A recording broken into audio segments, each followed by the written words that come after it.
Call this meeting to order. This is the regular session of City Council, April Recording in 26, progress. 2022. If you please join me in the Pledge of Allegiance.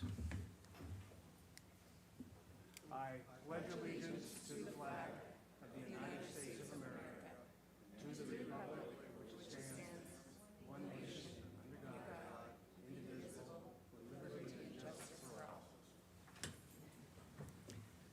Okay. Thank you. Madam Clerk, would you please call the roll? Councilmember Alejandro Gutierrez. Here. Councilmember Snedden. Here. Councilmember Friedman. Here. Mayor Pro Tem Harmon. Here. Councilmember Oscar Gutierrez. Present. Councilmember Jordan. Here. And Mayor Rouse. Here. Very good. We have a ceremonial item to read. Madam Administrator, ceremonial item? Yeah. Ceremonial item is Arbor Day, April 29th, 2022.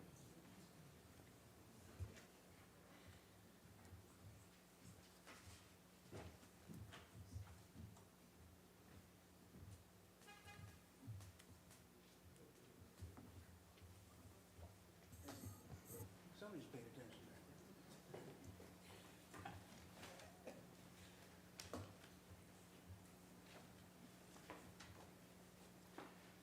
Okay, this is commemorate Arbor Day, April 29th, 2022.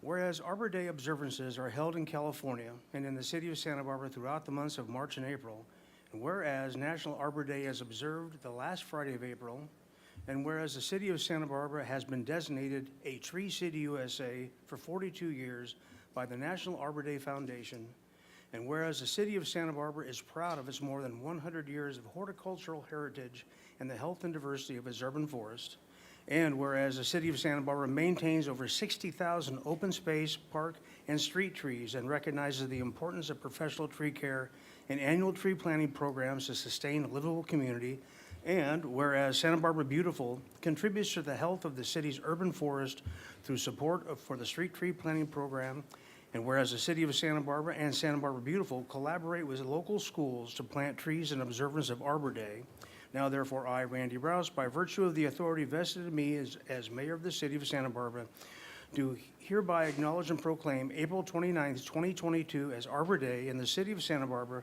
and recognize the value that trees provide in enhancing the quality of our lives.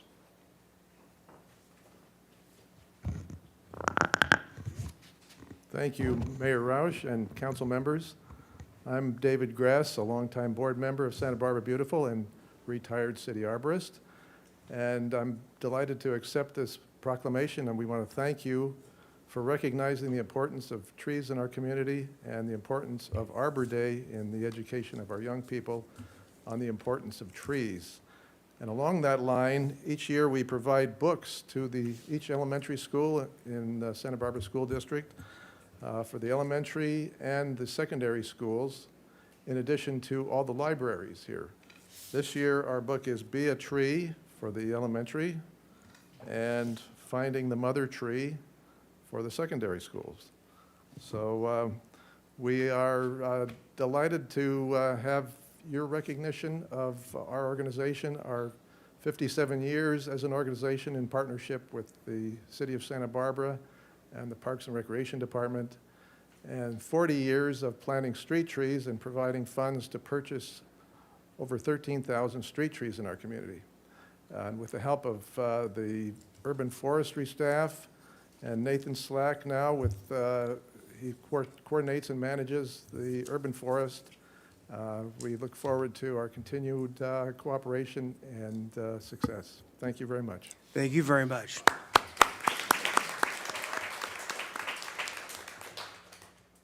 Very good. Madam Administrator, are there any changes to the agenda? There are no changes, Mayor Rouse. Okay, very good. With that, we'll go to public comment because we do have a half hour for public comment set aside. I would like to, we have enough speaker slips. We're going to make it 2 minutes per speaker. And it's on and plus we have some virtual as well. And 2 minutes per speaker, and on any item that is not on the current agenda and is under the purview of this body. So our first speaker will be Adelaide Ortega. Ms. Ortega, if you would, Thank you please. very much. I'm here on behalf of the homeowners' rights, and I rented my home to renters, and it started off really nice for a year and a half. We never raised the rent. Everything was good. Then all of a sudden, they brought in 14 people to live in a three-bedroom house. So when I tried to get them evicted, they went to legal aid, and which is free. They didn't have to pay anything. And we had, we took pictures. We had police reports. The neighbors were complaining. We had letters. And I still couldn't get them out. I went to legal aid, begged them to help us so I wouldn't have to get a lawyer. We had to get a lawyer. We ended up, they didn't pay rent for 3 months, and they were still living there. And then we got the lawyer. The lawyer said we still couldn't get them out, that I would have to go to court, get the sheriff, and it just got to be so complicated that finally, when we did get them out, there was $15,000 in damages to the house. And so we had to end up putting in all that money. So, you know, for rent control is maybe a good thing, but then you have to put into consideration that you have to put all this money back into the home to get it repaired, to get people to come in and repair it. The cost of living goes up. And so there's a lot of problems to that. And we all don't fit in the same category as the people who are coming in and, you know, charging high rents for us mom and pops who are just trying to make it, you know, just to live here ourselves. So we all are in a different category. So I think that has to go into consideration once you start trying to figure out what you're going to do. Thank you very much. Thank you, Ms. Ortega. Nancy McCready will be followed by Jennifer Shoppy.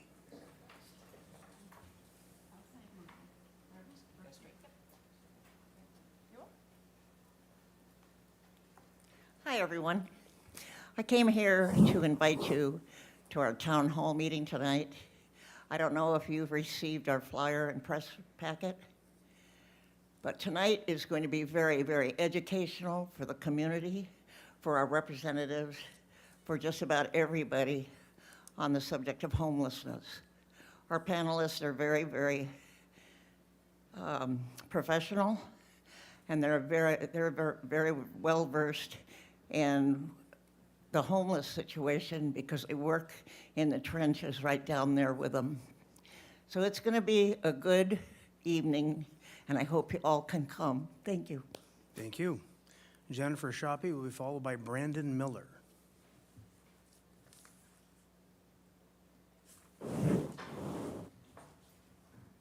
Hello, Mr. Mayor, members of the City Council, and members of the public. My name's Jennifer Shapeen.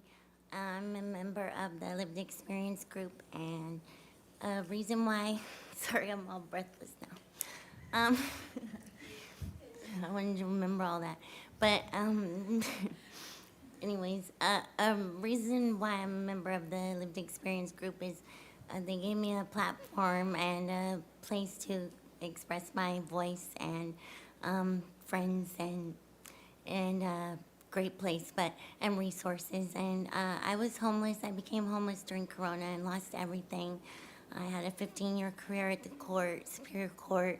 It was cascading state of affairs. I started bringing my things from home and storing them in my cubicle. If I would have had day storage, you know, maybe things could have been better. I couldn't keep up my appearance. You know, it's a struggle. But anyways, I'm here to ask for day storage for homeless people. And I think it could be good. And personally, I had identity theft. That's what I experienced. It makes me sick to think about. I'm sure you all can imagine what that's like. And that's what happens when people don't have a place to store their things, you know. So anyways, that's my big ask. But I love Santa Barbara just like I know you all do. So I want to thank you for all the wonderful things you do for Santa Barbara. And thank you for letting me have this platform to ask for day storage. Okay, bye. Thank you. Very good. Brandon Miller, followed by Nobody put their name down, it says general, so I'm not really sure. That's you? Okay. Hello, Mayor and people of council. I'm not really good with formal like stuff. She is. I'm her better half.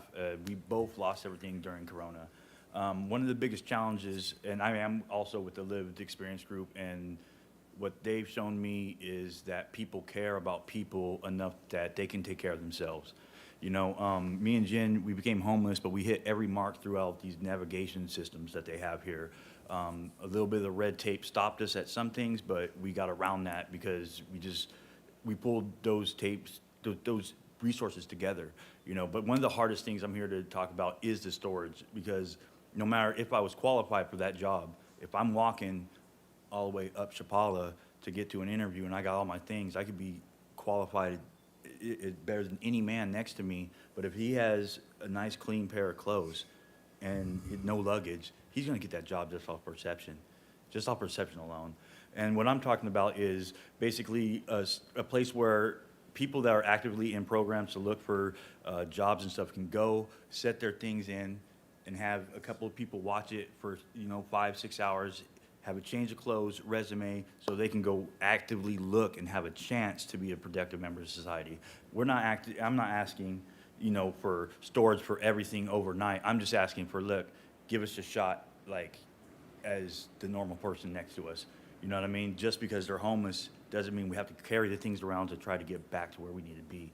And it could be simple. Marlboro could give a couple of things. We have a bunch of empty lots here that we can sit there and go, hey, if you're in this program, you're looking for a job, we got your back. You know what I mean? Because that's what made me and Jennifer step up. And now we got city applications. I got an interview at College Hospital already. This was within 6 months of having a place. The first day that we had a place to put our stuff, we both had jobs. We've had those jobs for 6 months, and we pay bills. We go to all these places that we used to look and dream about eating, and they are just as good as the dreams, I'll tell you that much. Thank you very much, guys. All right, very good. Aaron Teschel, followed by Uriah Westman. I'd be happy to let the back part of my cruisery be a place where they could store stuff if they have a job interview. Like, we're closed during the day, so I'd be happy to do that. Sorry. Madam Mayor, City Council, thank you for your time. I just wanted to address a few things. Thank you for the additional police on state. I would urge that they do a few more patrols when we're busiest down there. I see them during the days, which are great, but and they're on bikes, but if they came at like Friday night or Saturday night, I think they might find they'd just be a little bit more used and there's more interactions between people.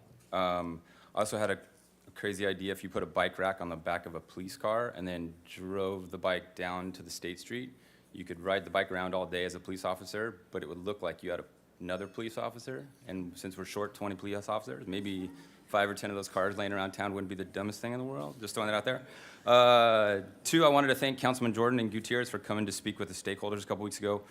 We really appreciate them listening.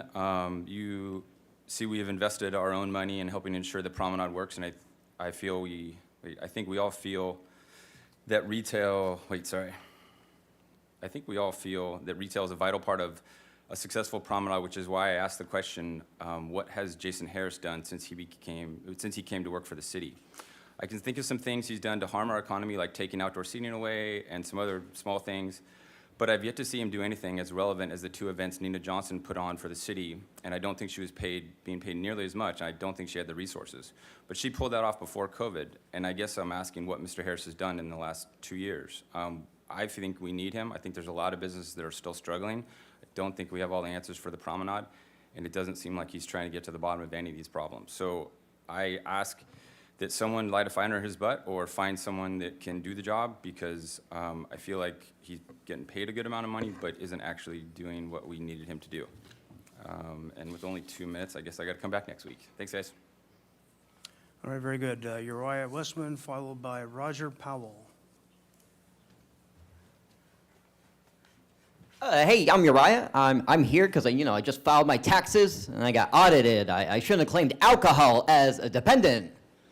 Oh, what was I thinking? I'm glad we're back. Mr. Westman, I'm going Yeah. to interrupt you. This is about stuff that's within our purview. So if you've got something to say about the city or city-related, please continue. If not, please give somebody else a chance You got to it. speak. Define purview. Things that we can rule and opine on. what you're talking about personally has nothing to do with us. So it's not comedy hour. It's either talk about the city, talk about your issues in the city, or please let somebody else have a turn. You got it. Okay, I thank bet you. you're right. Thank you. Okay, let's do Roger Powell, followed by Courtney Klein.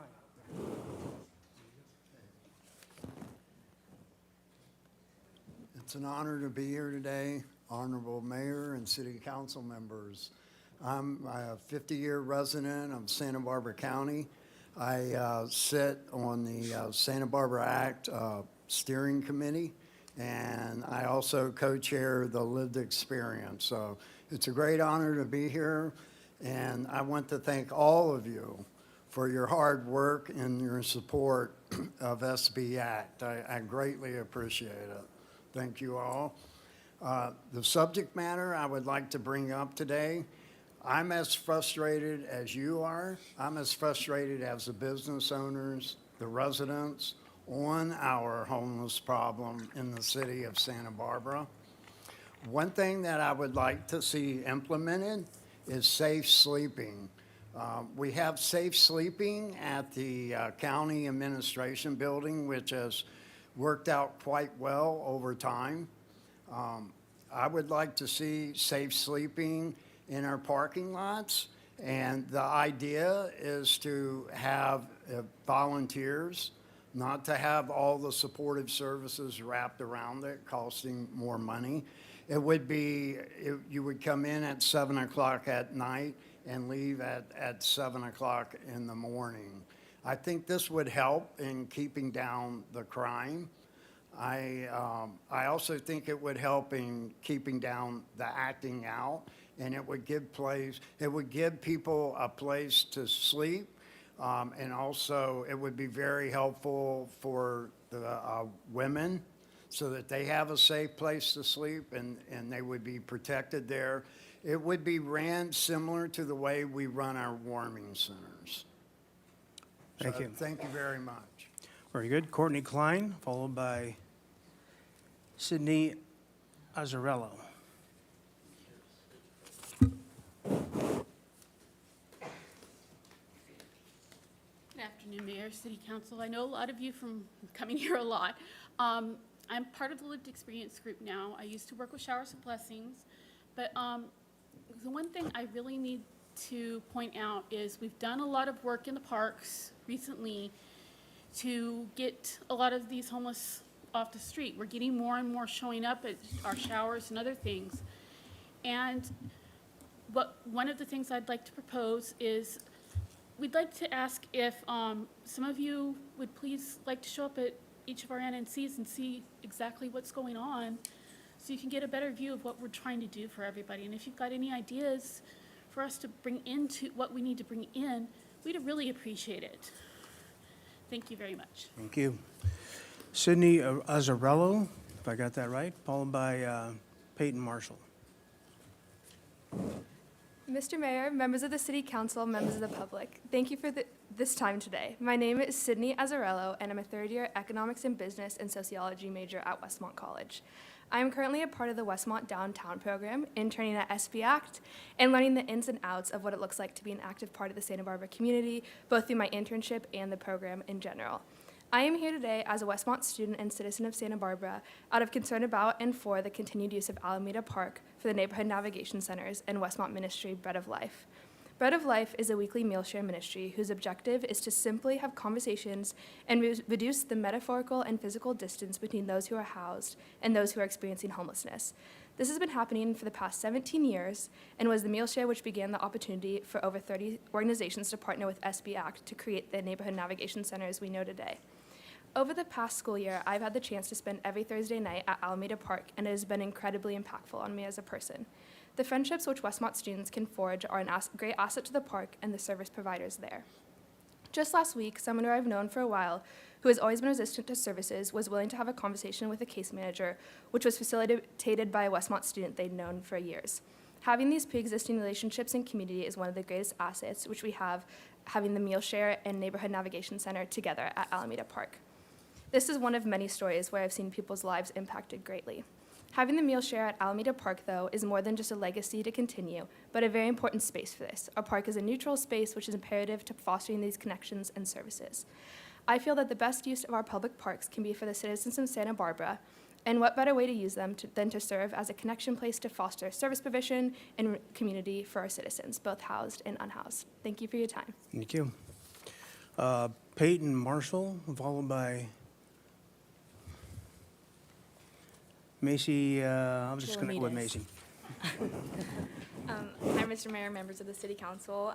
Thank you for your time today. My name is Peyton Lindman Marshall, and I'm also a third year, and I'm an economics and business major at Westmont College, and I'm currently participating in Westmont's downtown program, and I'm interning at a local tech startup. And I'm here because I want to encourage the continued funding and support for Alameda Park Neighborhood Navigation Center. So I'm just going to speak about my experience and how this program has shaped my ability to understand and empathize with those better around me. And while my academic and professional career doesn't have any overlap with the unhoused population, I found that Thursdays at the park have been extremely life-giving and a life-giving experience for me. I've been attending for 9 months now, and I can confidently say that's something I look forward to every week. Not only has it helped me step away from my college campus, but it's also taken me into the realities of Santa Barbara as a city and created just encouraging and meaningful relationships and conversations. There's something really unique about decreasing the distance between you and a population that you can't relate to, and Alameda has done a great job of fostering a space to do that. I've never personally been unhoused, but because of my friendships with people experiencing homelessness at Alameda Park, I've been able to recognize the assumptions and generalizations that lie within the public's opinion of the unhoused population.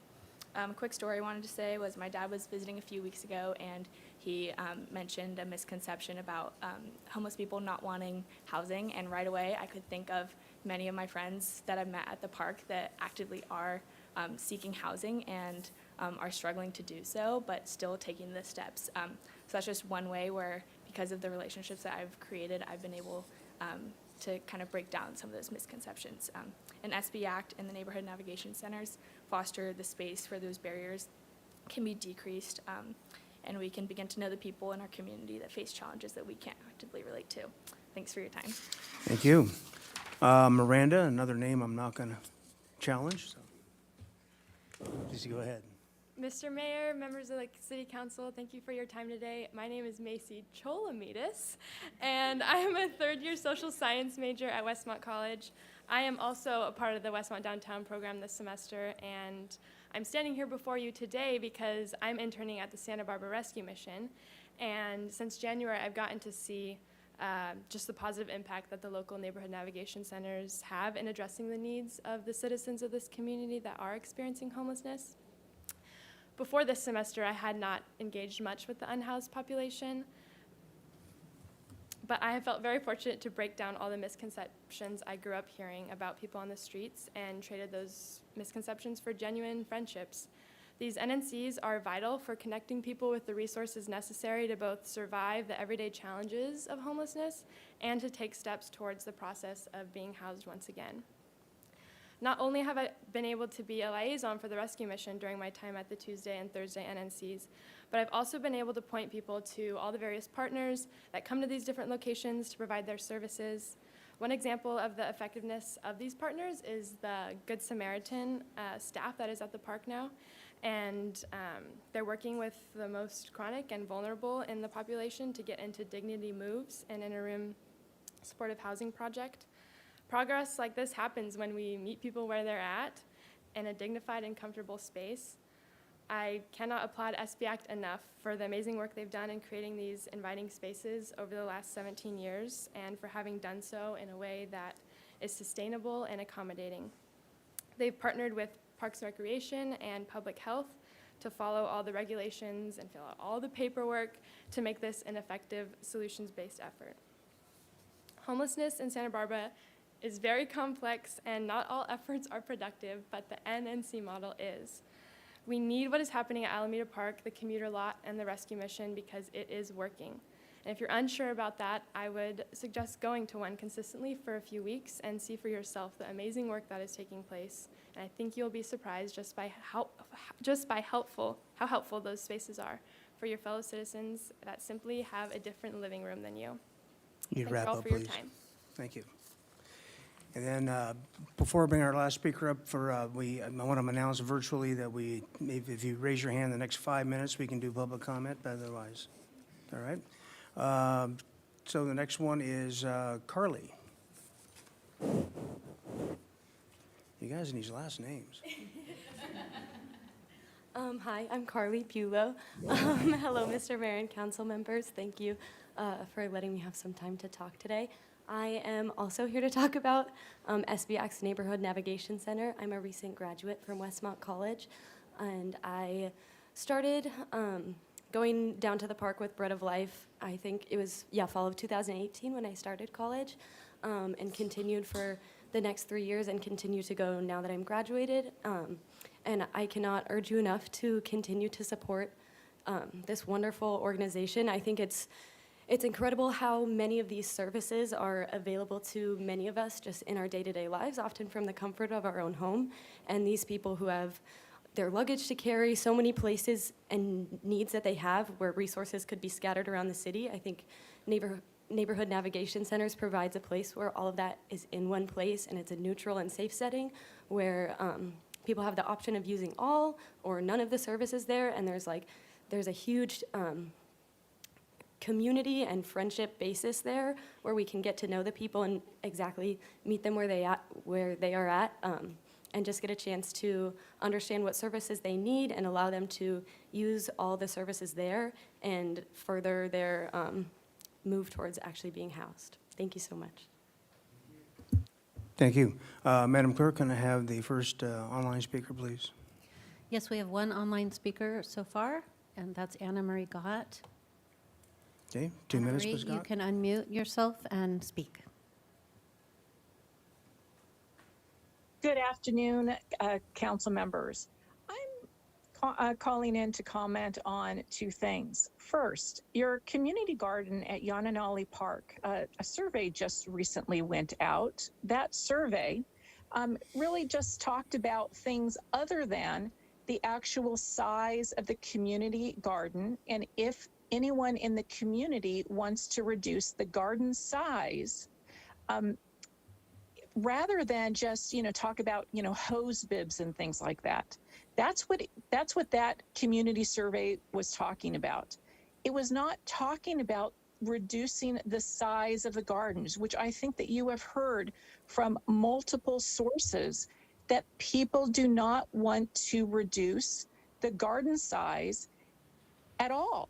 They were completely unaware that that garden was even going to be reduced in size until just a few months ago, after plans had already been approved.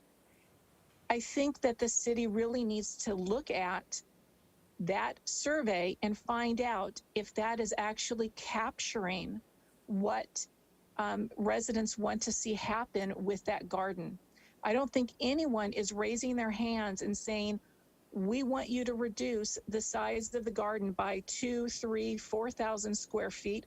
We can't even quantify that square footage, by the way, because your Parks and Recreation Department refuses to tell anyone how large of an area is going to be reduced or plan for a reduction in the current plan.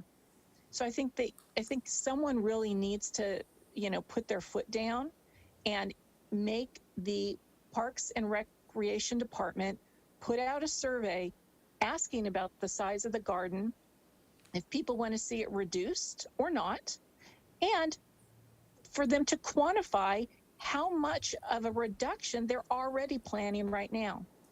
The last thing. You need to wrap up, please. You're going to have your meetings that are televised allow people beginning May 1 to comment virtually. But what that doesn't help is all of the very small boards where people are no longer going to be able to participate virtually. I think it's a bad decision. All of the meetings need to be able to have people participate Thank you, Ms. virtually, Scott. and you don't need your audiovisual staff to do that. Thank you. Okay, well, is that it for the public comment, Madam Clerk? That's it. All right, very good. We'll go to consent calendar.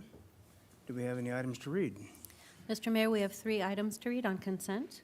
Item 3, introduction of ordinance to amend municipal code to allow for electronic bidding and bidder pre-qualification.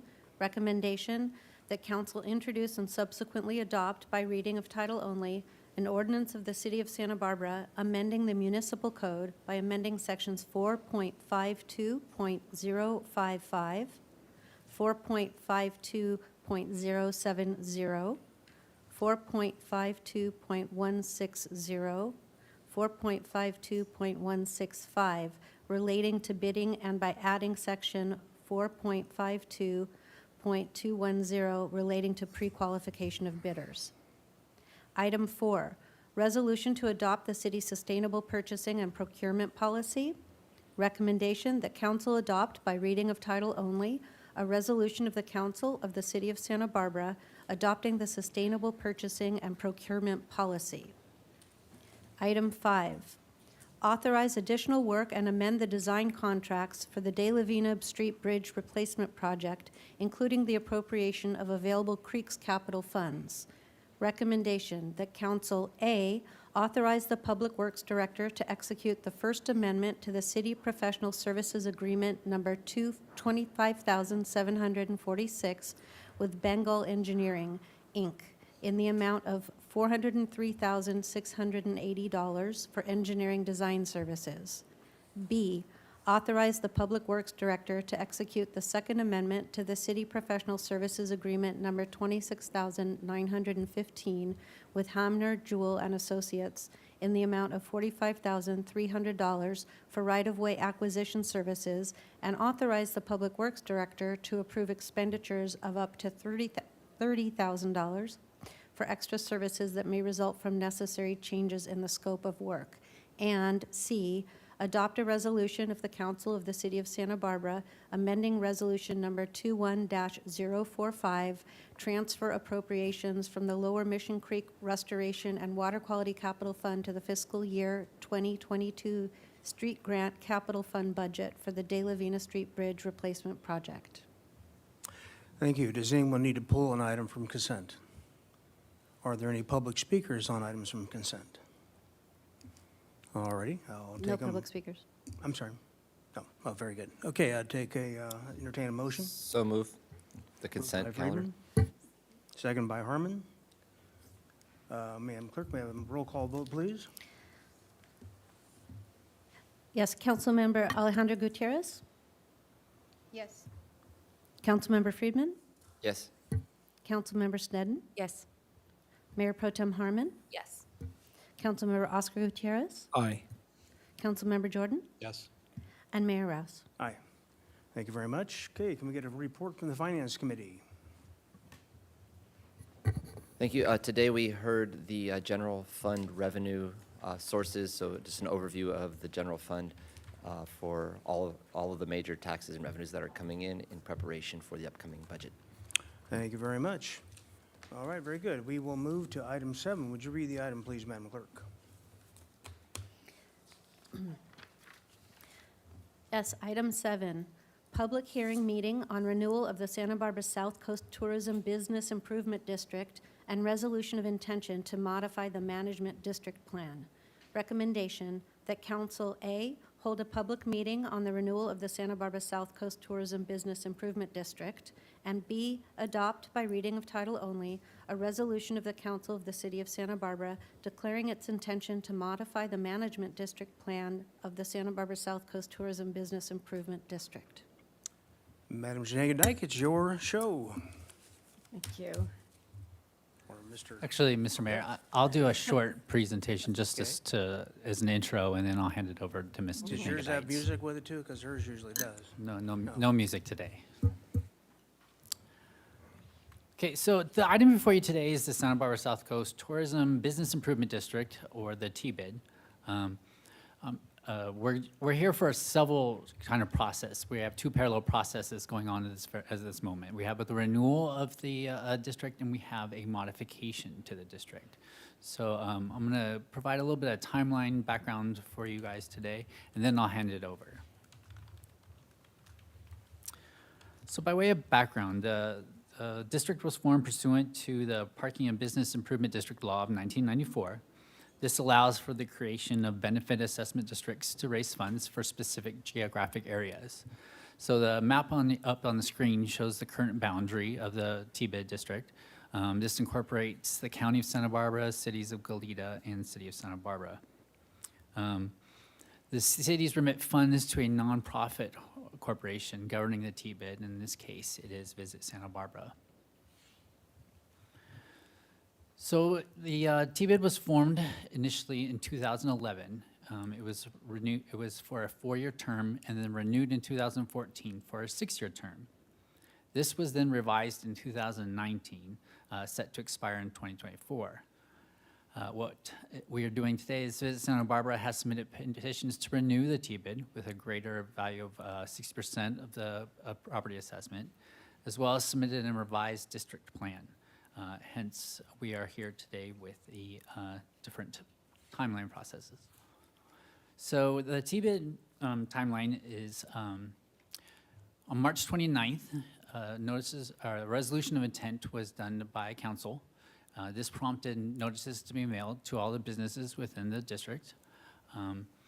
This outlined the public hearings, how they can oppose, instructions to oppose it should they want to, and the time and dates of the hearings. So today is the first of those public hearings on April 26th today, and then a final one will be on May 17th.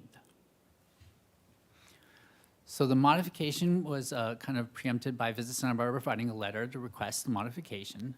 And so the action today before you is to do a resolution of intention to modify.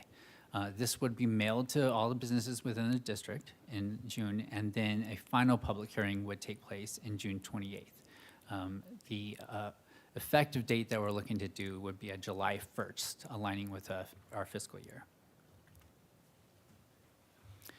So I'll hand it over for our presentation in a moment, but there is no action on the public hearing for the renewal today, but we are asking for council to take action on a resolution of intent to modify. Thank you. Thank you. Good afternoon, Mr. Mayor and members of the council. I'm afraid I don't have music either in this presentation, sorry. But I really appreciate the opportunity to provide an overview of why we are making the changes to the TBID. Visit Santa Barbara's mission, it's very easy to understand. We promote overnight travel to the region.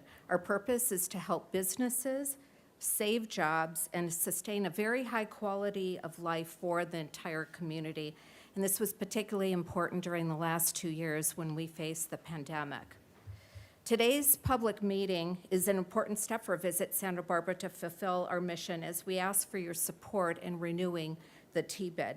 As a recap, this assessment is initiated by a majority of the lodging industry rather than imposed by a government-like tax. And the assessment is paid by lodging businesses, but it's almost always passed on to the visitor on their bill. I don't know of anyone who's actually paying for it themselves. The funds are then remitted through the government, which enforces the assessment just like other taxes. And as you saw earlier, the cities of Santa Barbara, Goleta, and Santa Barbara County, South Coast, then disperse the net collection to Visit Santa Barbara, where we manage programs that are overseen, and they are also approved by diverse representatives of the lodging industry itself. And there's a number of advantages to this funding method. First, assessment funds must provide a value to the payers, which are defined as over 300 lodging businesses from to the north, El Capitan through Goleta, Santa Barbara, Montecito, and Summerlin. Important to note that Carpinteria is not a party to the regional district, nor do we offer them any support through our work. The programs that benefit the lodging industry are nimble and can be customized, certainly for the times we find ourselves in. Clearly, we've learned to adapt very quickly in the last 2 years, but never have we seen the strength of this flexibility again, as we just have seen. And then for an indicator, this is such a great chart on how well this arrangements work. We need to take a look at the South Coast compared to our competitors. Santa Barbara's on the top, all of our competitors below. 2021 was an unexpectedly strong year for our region's lodging industry. But when you look at statewide, the tide of good fortune did not rise all boats equally. Pent-up demand for our region surpassed even the most optimistic projections. And except during the Omicron variant surge, hotel bookings on the South Coast are even higher than during the pandemic.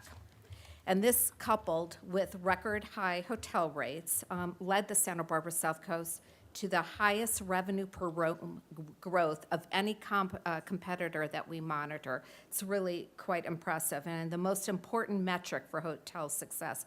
And we obviously could not be prouder of this outstanding success. And the recovery from the pandemic has already translated into an impressively strong result for the Santa Barbara Treasury. This is something that you monitor on a daily basis. The city's record hotel performance has led to record transit occupancy tax that obviously benefits the entire community through your general fund appropriations. And even if our success continues with actually no further growth, I believe that Santa Barbara TOT will increase by at least another $2 million for 2022. So turning to how VSB and TBID revenues have contributed to the region's record recovery, I'll take a few moments just to mention some programs and certainly key performance indicators. I could spend hours talking about what Visit Santa Barbara does to market this destination, but I only have a few moments. So first, our ad campaigns are designed to stimulate overnight leisure visitation to Santa Barbara South Coast and really drive awareness to the key priority markets. We invest in a blend of digital advertising, paid social media, video, display ads, paid search, and print. And I'm so proud and thrilled that our media plan, although small in the scheme of the travel industry, is now the largest, as we're spending more money in paid media than ever in the history of our organization. And similarly, our PR team is in constant communication with press around the county or the country to ensure Santa Barbara owns strong editorial coverage in top outlets. And of course, you have probably seen some of these different publications, in particular the Hemisphere magazine, which is the in-flight magazine for United. But we are really seeing a tremendous amount of positive publicity. And we do this by hosting dozens of media on assignment every quarter, and they in turn produce the results that illuminate the destination's appeal. All of this advertising and work with travel journals have inspired visitors to research, they plan, and they shop at santabarbaraca.com, our website. Our website is actually our #1 source of visitor information for the South Coast and has seen an incredible increase in inquiries. Last year, 4 million web visitors is over double the traffic we attracted in any year before the pandemic. And while this is certainly an impressive graph, the real success are the corresponding leads that we provide local businesses, including bookings for local tours, reservations at award-winning restaurants and tasting rooms, certainly our retail merchants, and of course, our most important stakeholders, lodging businesses. And our Visit Santa Barbara sales team has also done an outstanding job in really growing overnight bookings for the destination during what we call our off-peak or midweek periods. And as you recall, during 2020, during the worst of the pandemic, we certainly learned the impact of not having any groups or events here in our region. But our team never stopped working. They continued to keep Santa Barbara top of mind. We were well positioned to be able to capture excellent market share when meetings reopened last year. And that we did, in fact, with record-breaking group rooms that are blocked in 2021. And then the Santa Barbara Airport, Visit Santa Barbara and other stakeholders have been able to clearly perform or improve air service for the benefit of not just our visitors, but certainly our residents. And all of you have played such a key part in this. And this certainly was no easy feat when air service took a massive hit. And with $250,000 from Visit Santa Barbara, this is grant support from Visit Santa Barbara, Southwest Airlines has already proven to be a game changer for making the South Coast more accessible and affordable. And then, as you're probably aware, just last month, they announced a fourth nonstop destination, Sacramento, which will start service on June 4th. And we're so thrilled that United is resuming their seasonal service to Chicago, also beginning this summer, too. The T-bid renewal is really an integral part of doing even more to keep Santa Barbara on top with even more services. It will strengthen our economy for years to come. And it really allows us to expand initiatives. And these are some of the new things that we have planned.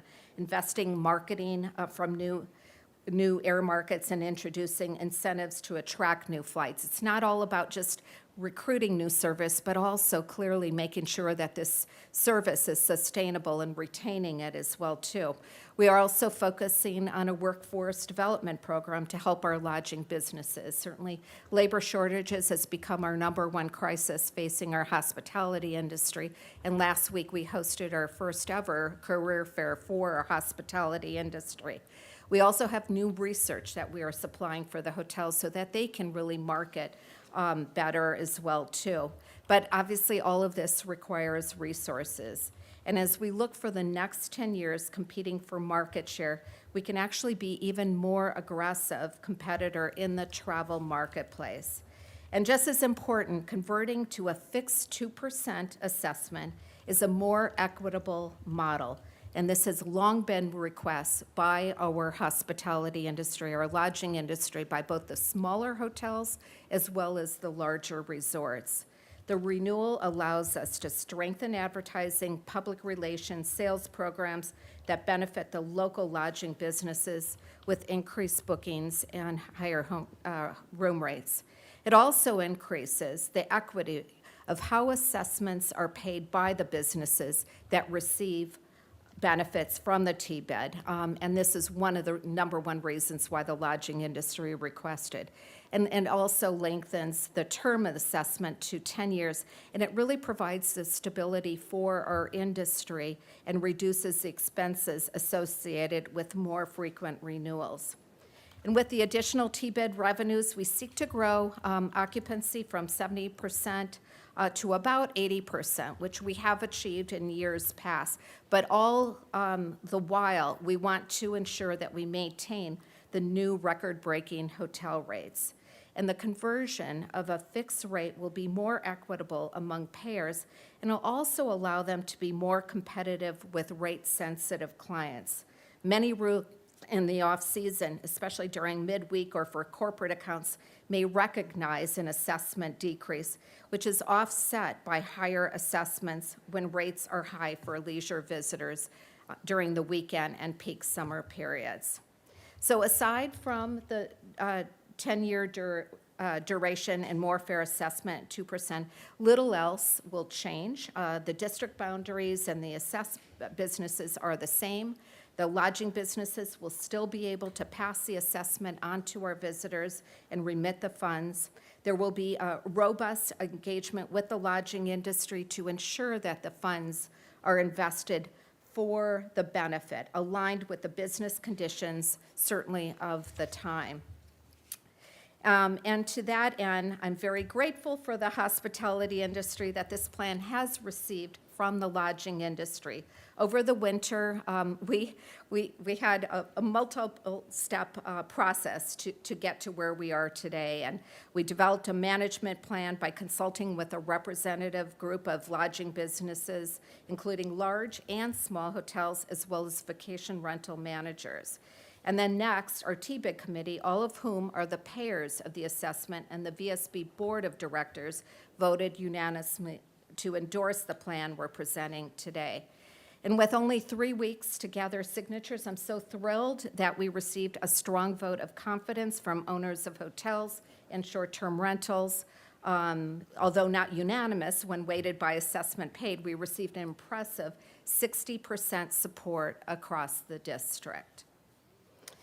I know that this was certainly a lot of information that we shared today, and I have an addendum to our presentation as well, too. I've been asked to speak on a document that was submitted to the city yesterday. In fact, the city of Santa Barbara received a request to exempt 13 hotels on Upper State Street from the Santa Barbara South Coast T-bid. One operator claims opposition by hotels that represent approximately only 400 rooms out of the 5,200 rooms in the entire T-bid.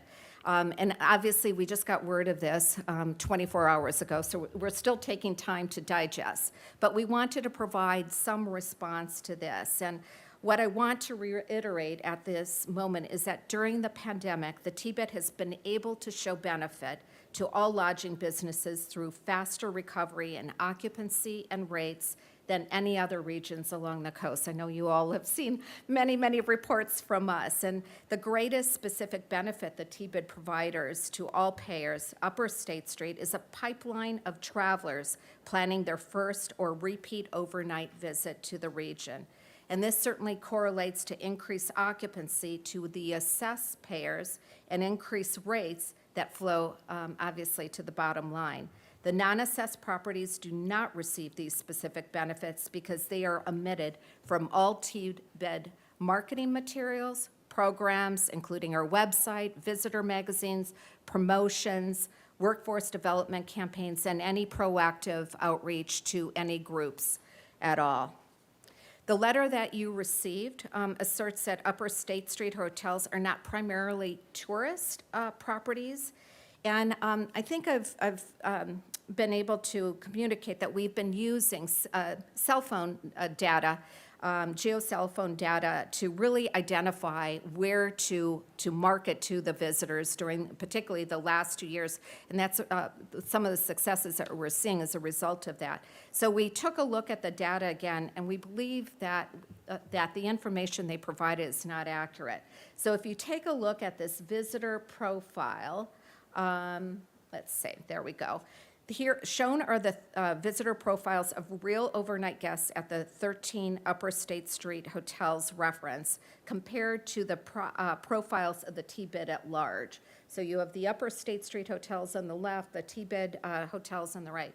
And both groups are nearly identical in origin markets for the past 12 months, as well as their length of stay for the past 12 months as well, too. Similarly, we looked further at the behavior of the group around the region to see what they actually are doing when they are staying at our various hotels. And once again, it shows, both show patterns consistent with a high mix of leisure travelers. Both sets explore the new promenade downtown.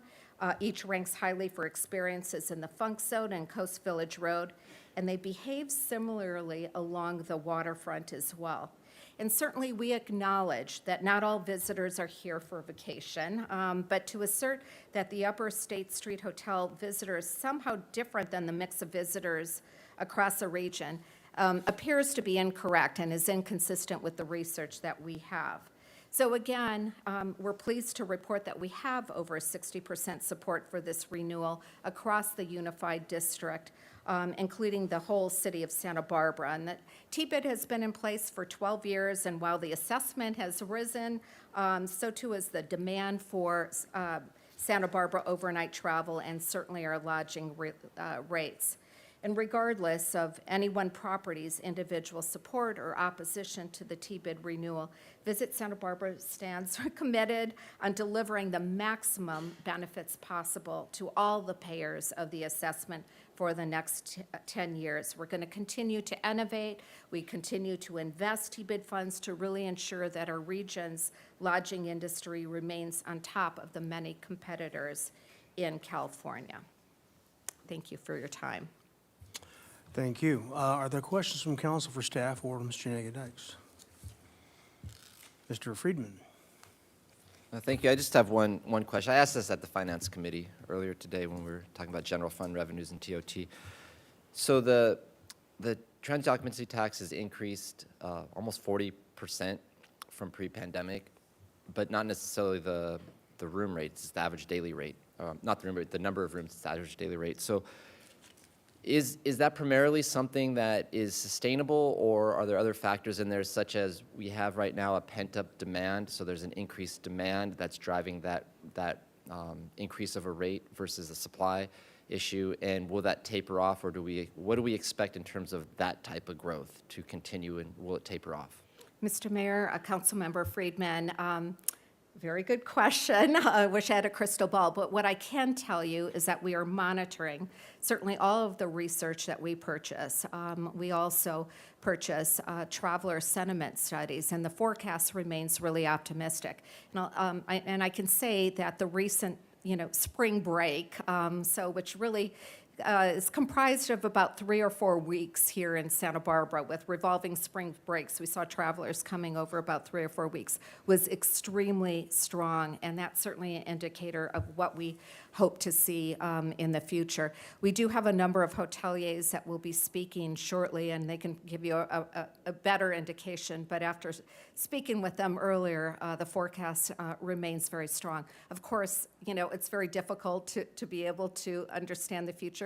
Clearly, the last 2 years was an example of that. But there is pent-up demand. There is interest in traveling to Santa Barbara. But it is so important that we continue to be able to market the destination because, as you can imagine, every other competitor along the California coast is trying to outdo what we're doing right now.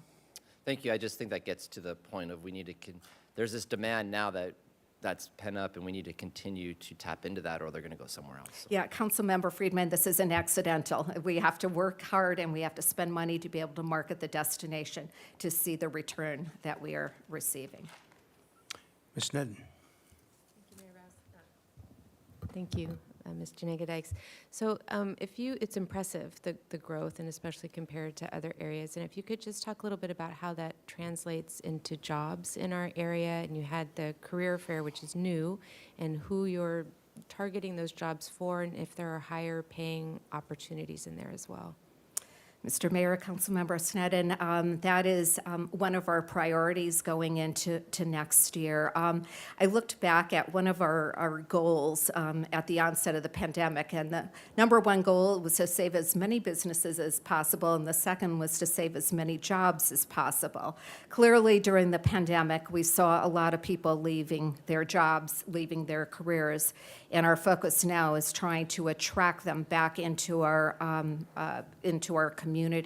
And we really have probably about a 3 or 4 pronged process. The first, as you had referenced, was a career fair, a hospitality industry career fair, where we had 38 different hospitality businesses located in the courtyard of the Hilton, and invited job seekers to come and be able to interview and find jobs.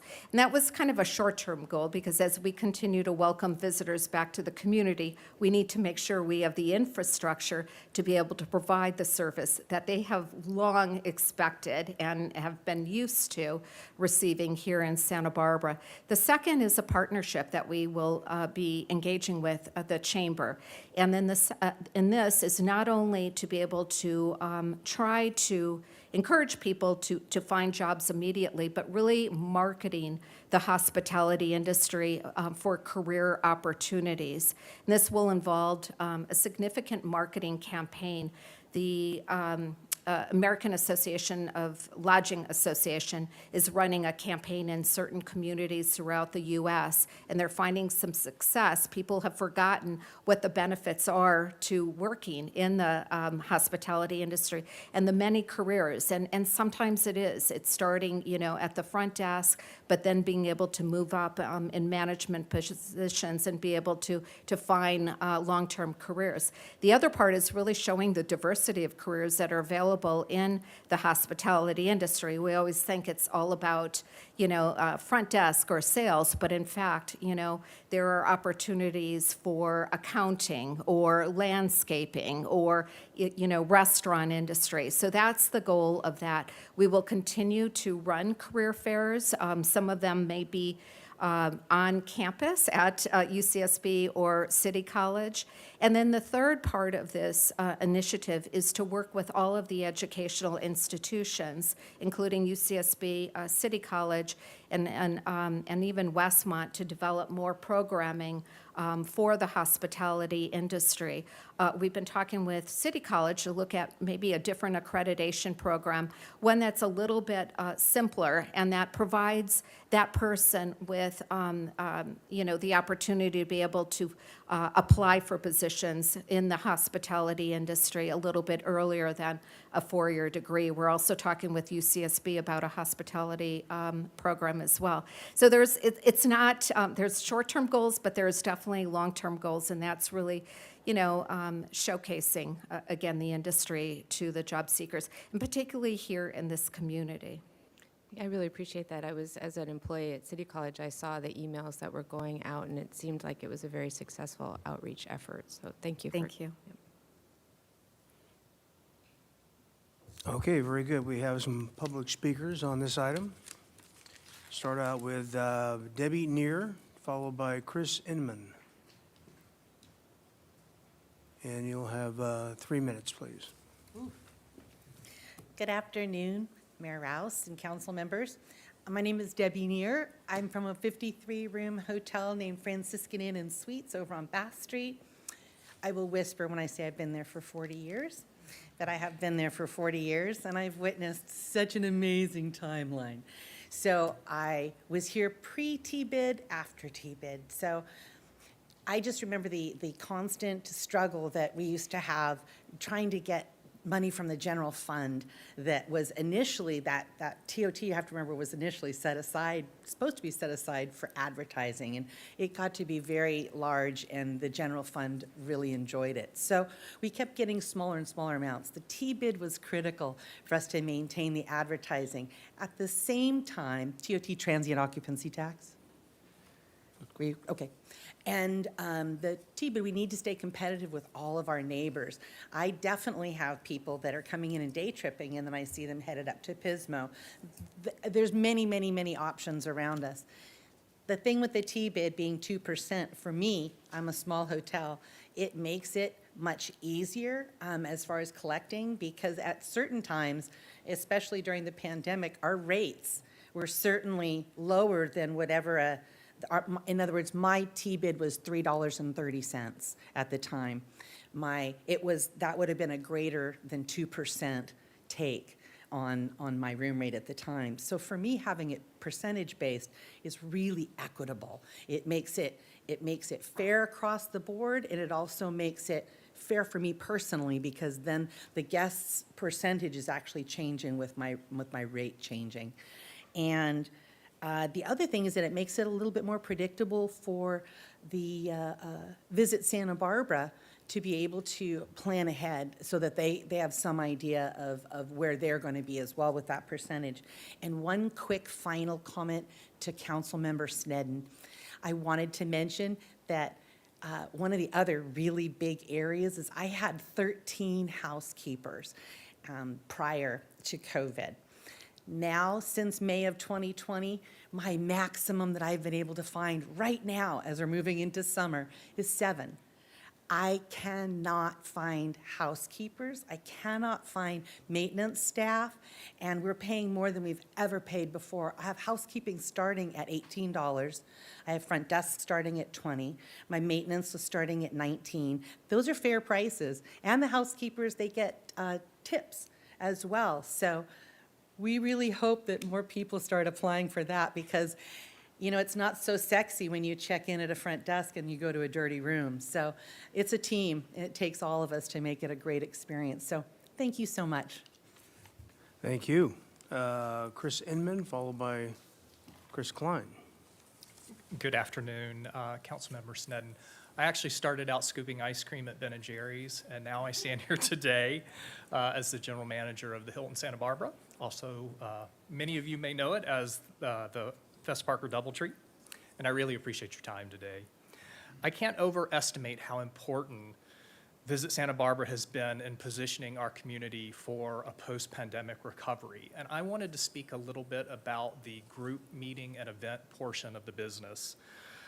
Many of our hotels have meeting space, and hopefully most of you are like almost everyone I meet in the community. You have been to an event in my hotel, whether it was a prom or a business meeting, or maybe you got your COVID shot at the hotel. And it's a really important piece of the hospitality business because we support banquet staff and audiovisual staff and food and beverage staff and catering and event staff. And so Visit Santa Barbara allows visitors to come in and experience Santa Barbara, whether it's for leisure travel or whether it's to have a meeting with us or have an incentive trip. And so I am very grateful for all the efforts over the past year.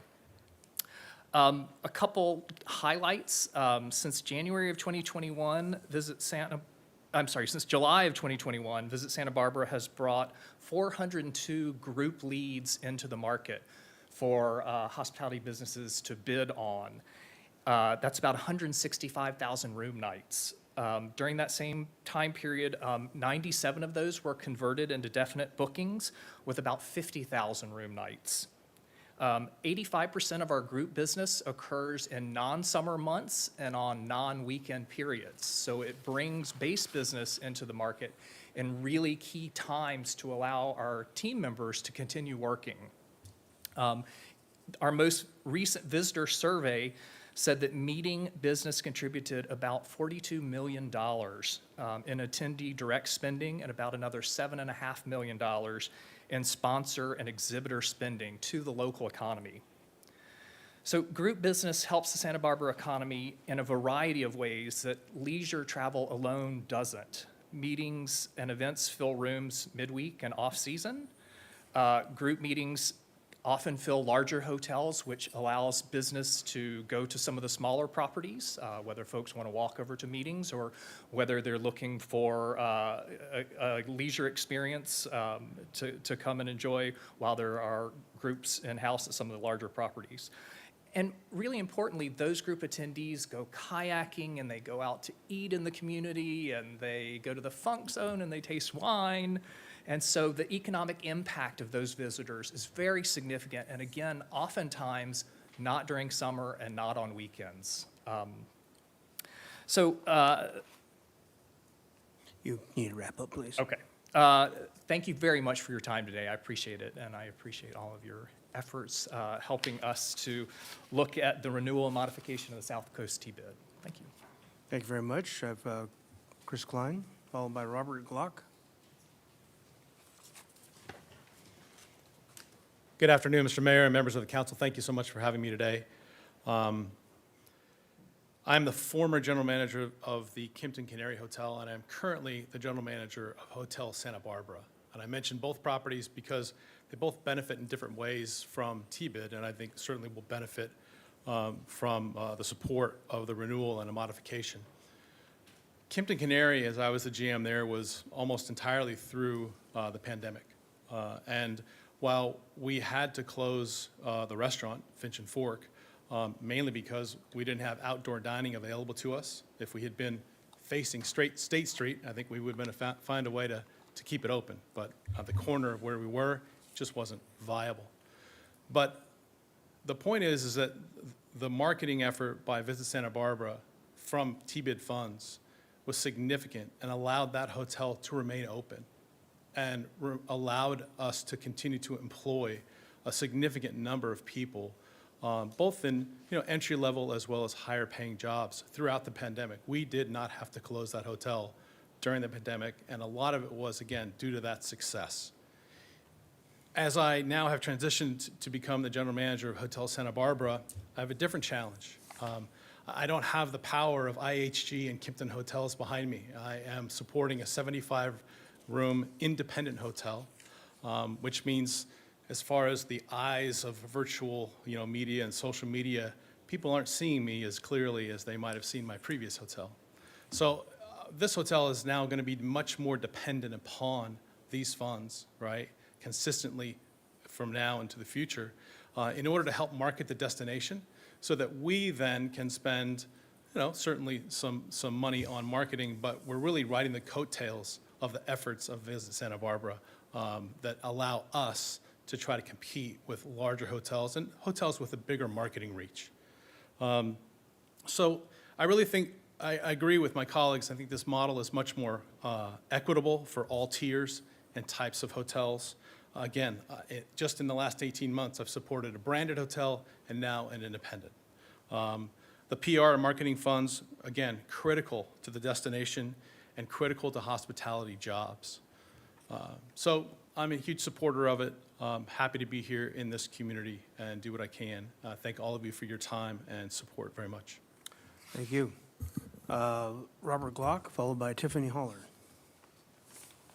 Hello.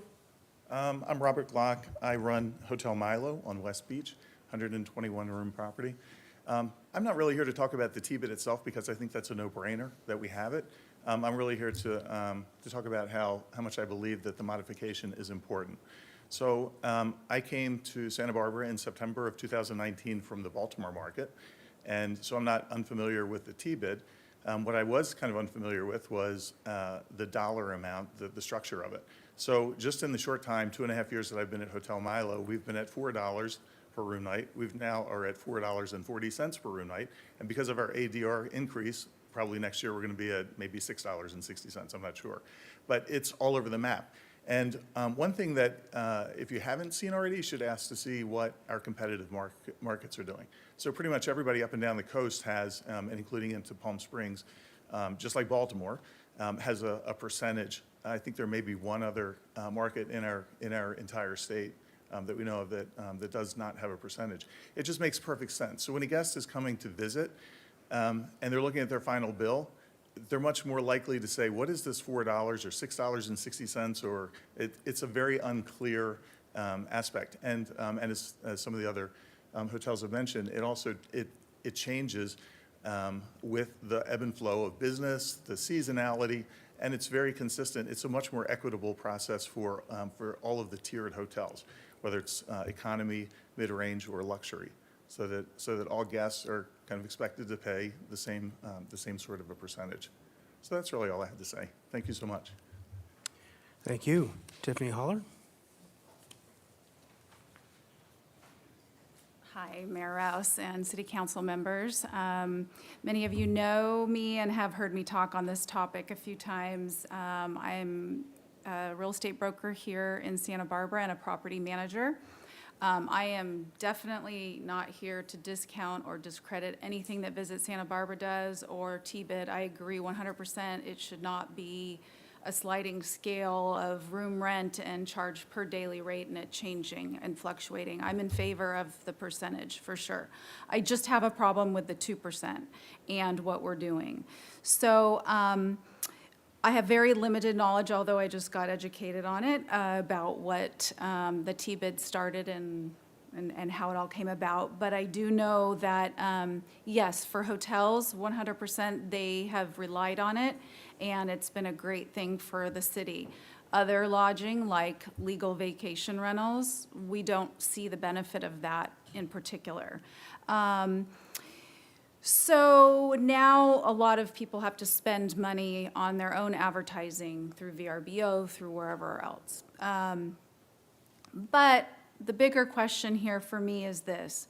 Is there a better way for us to maybe stop the increase or maybe not make it 2% and instead use this moment to think outside the box? We had speakers here today that talked about homelessness and all of these things, and perhaps figure out a way that maybe not through TBID, but through the city, that we could instead raise money for affordable housing vouchers, for homelessness and safety issues. Each time we raise the TBID, our tourists are paying more, but it's going towards marketing. So how this relates to, for instance, a guest staying in a legal vacation rental. At $450 a night, 2 families staying there, they are paying right now $4.40 per night in TBID, okay?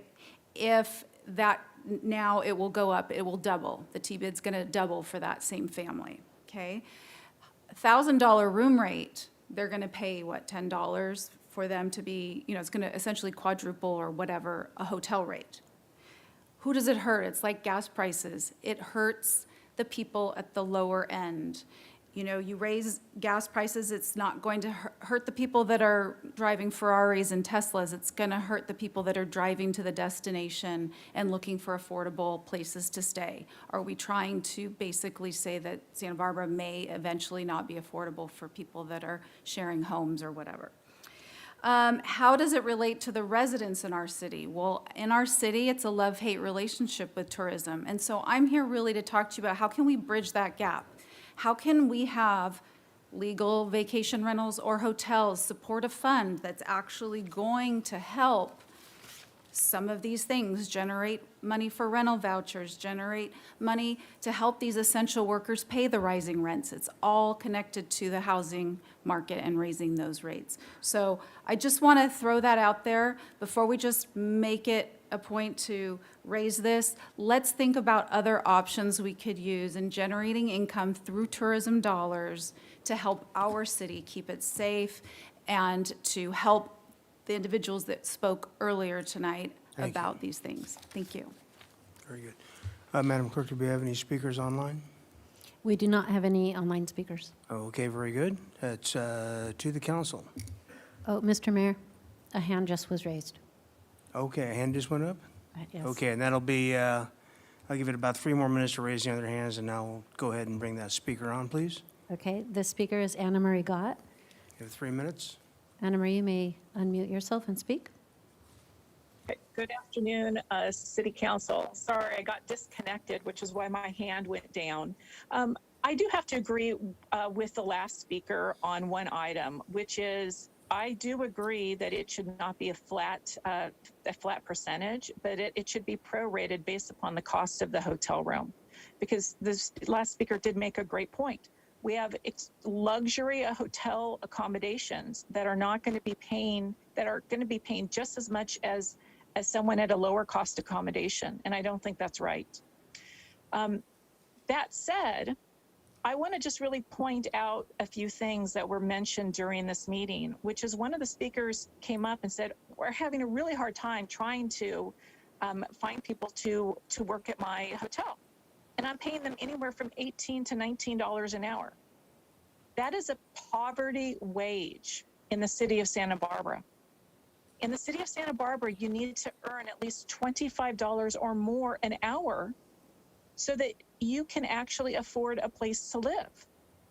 So I just want to point out that we're celebrating, all of this, TOT taxes, but we are not looking at what the actual cost is for all of these hotels and all of the businesses that rely on tourism dollars.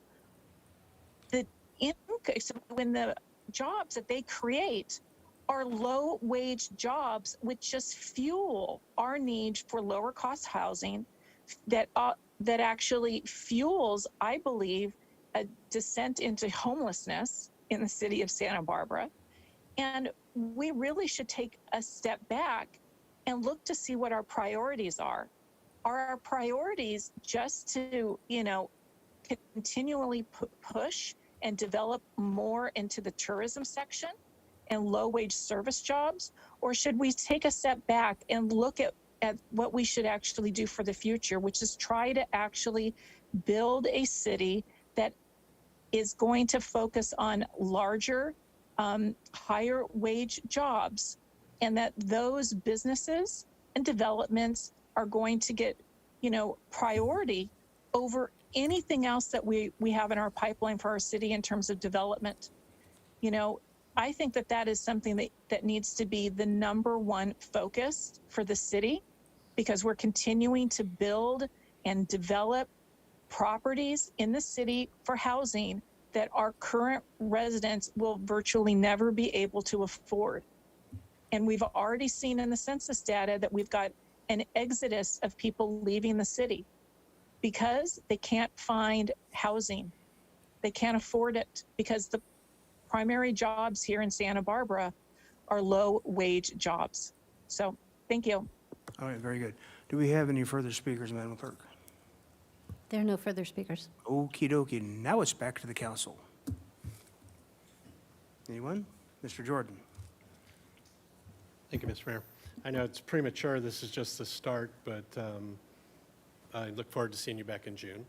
And how cool is it, I think, that no good deed undone, that a group out there that has to come ask us for permission to slog through an assessment on themselves to do a good job to benefit city revenues and programs and services that benefit you and my family and every other resident's family in this city. So I think this has been a tremendous evolution. If you go back 10 years from where it started now to where you're going to end up, I agree that moving to a percentage is certainly more equitable overall, although you can probably cherry pick out some differences. And then as part of your value, two things. I appreciate the reference to independent properties versus Fess Parker. Thank you, Chris, for dating some of us there, because you know I can never remember who owns that property now.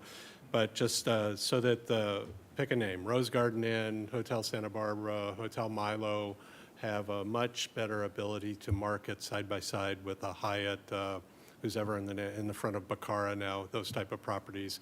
And all those boats get risen together as the entire pool of properties improve. And then the other, I know Mr. All of a sudden I'm blocking, the only gentleman working for Visit Santa Barbara has his finger in the numbers. And what better graphic than that graphic of bar graphs that shows that everybody else that we call competitor literally is still underwater, and some are extremely underwater, while our marketing group has stayed above water in terms of revenue, attraction, ADRs, and benefit to the community. So happy to make this recommendation to move forward. Thank you, Mr. Mayor. So is that a motion, Mr. Jordan? Okay. Mr. Friedman?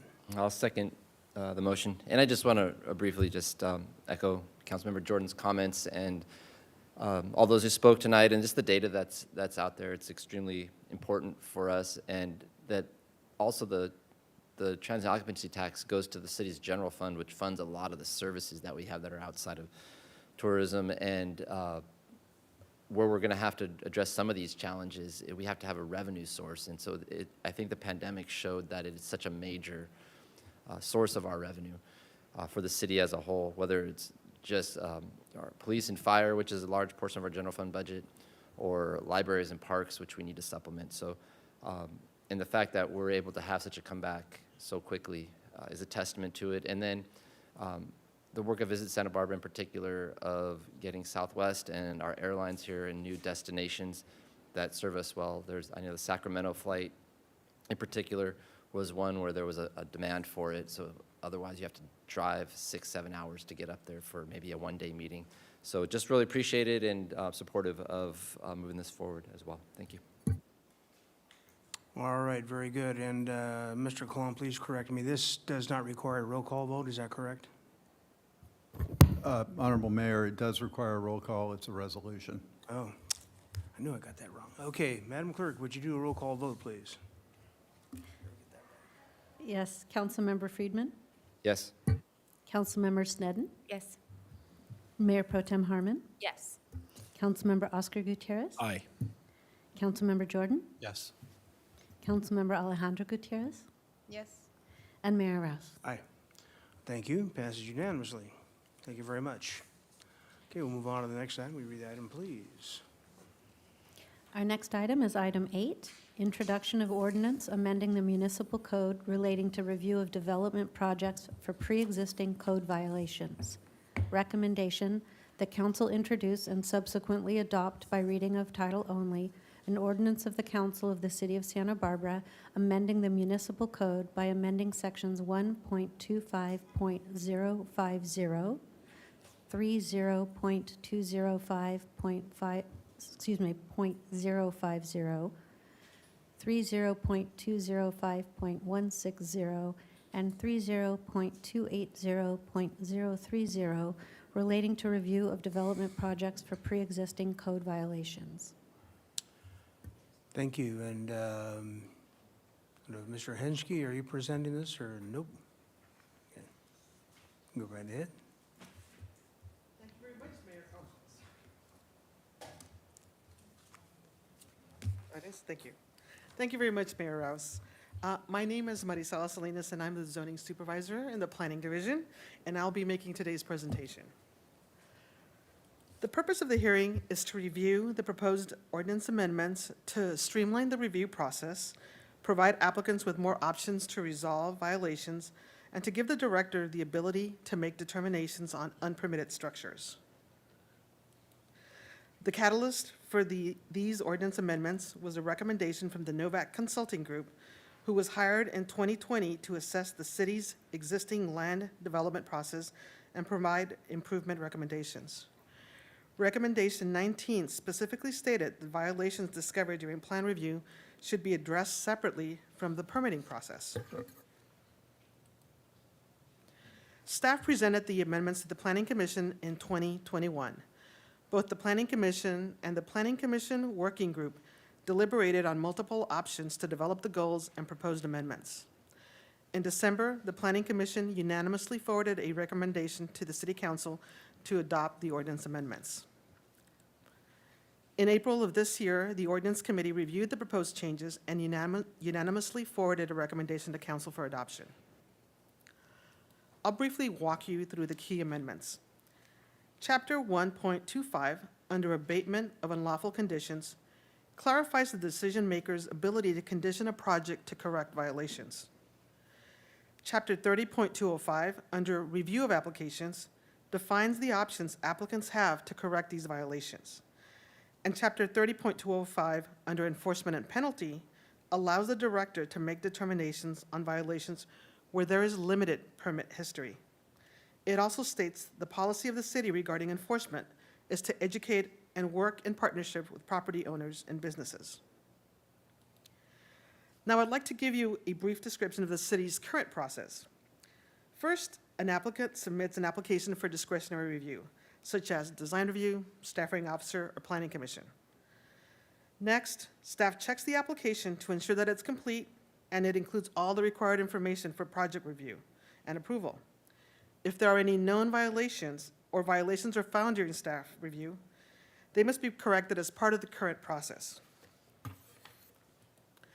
Some examples of typical violations for residential properties are sheds in the setback or open yard, overheight fences and walls, unpermitted window changes.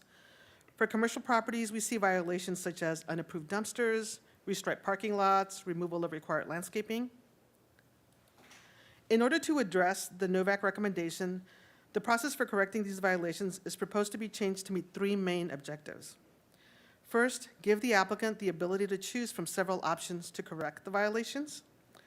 Two, if the applicant chooses to defer the abatement, it should not delay the processing of an application that was unrelated to those violations. And third, provide the city with more tools to allow flexibility when determining the remedy for abatement. So how would the process change? The process changes during staff review of the application, the third bullet on the screen. If unrelated violations are found during staff review, they no longer have to be corrected as part of the application. The applicant has options for abatement. However, if the applicant does not agree to correct the violations, the matter is referred to enforcement, but the application can still continue its normal process. So what are the options for compliance? The first option is for the applicant to include it as part of the current application. Option 2 is to process it separately but on a concurrent path. And option 3 allows for the abatement to be added as a condition of approval. Why would someone choose options 2 and 3? Those options give the applicant more time to decide how to address those violations that they might not have known or been aware of, while not holding up their original project. What happens if they choose to defer the abatement? If there is a disagreement on the violation or the method to correct it, the violation will be sent to code enforcement for further investigation. But the original project will continue through the review process. Let's walk through an example. Let's say someone submits an application for an addition to a house. During the staff review, an unpermitted shed is discovered. After discovering the unpermitted work, staff will provide the applicant with options for abatement in their written completeness letter. The applicant will then respond to the letter and advises how they would like to correct the violations or whether it will be sent to enforcement for further investigation. Once the path is defined, the project continues through the review process. How do we document the corrections? The most common method is to include the work on a building permit called an as-built building permit. It's a permitting process to bring the project into compliance with regulations and to allow for inspections of these pre-existing structures. In order to provide additional tools for flexibility in cases where there is no permit history, we are adding language to allow the director to make a determination when a structure was originally built and then to apply the codes that were in effect at that time. The determination will be made on a case-by-case basis by looking at other forms of evidence such as old photographs, aerials, assessor records, and site inspections. The as-built work must be consistent with the purposes of the zoning ordinance and reviewed by the building official for health and safety compliance. This is to ensure that the structure is both safe and consistent with the zoning ordinance, but allow for flexibility, especially in older developments where there is limited permit history. In cases where a building permit is not required or the applicant is not ready to submit, we document the director's determination with a memo to the permanent street file. This documentation will ensure that both staff and future owners are aware of the final determination made. In conclusion, staff recommends that the City Council introduce and subsequently adopt the proposed amendments to the Santa Barbara Municipal Code. This concludes staff's presentation. Thank you. Thank you, Ms. Salinas. Are there questions from council? Ms. Sneddon. Thank you, Mayor Rouse. And we heard this at Ordinance Committee, and it's been heard several times at Planning Commission as well. So really want to thank you for all of the, we're behind a screen. Sorry. Behind all the extra time and care on this. And I just, I did see that you referenced it in the staff report, and just wanted to reiterate. So these are for violations, not health and safety violations, but just zoning violations, and you provided examples for that. Correct. Okay, thank you. And then a question that came up in ordinance was, what if there is a disagreement on how to proceed on agreement of the violation? Oh, sorry. That would be referred to the enforcement department, and there is an appeal process in a whole, how they evaluate the violations. They can also dispute it, and I believe there's an appeal board that would look at that. Thank you. And then just one more question for clarification for myself. If the violation is within the footprint of what the new project would be, that couldn't be separated out as a separate permit? That is correct. Okay, thank you. Mr. Jordan. Thank you, Mr. Mayor. You give me more than once to look at this, and I get to come up with more questions. Just curious if you know data historically on these types of situations. There's two situations I see that this rises to, and one where it's a known enforcement, and the other one, or a known violation, and the other one it's a discovered violation, right? Do you have any idea on what the percentage is of either? You know, what do those add up to 100%? Are they, when somebody comes in this situation, is it more unknown, or was it already an enforcement item in the process? We don't really have any data on that. If you had to guess.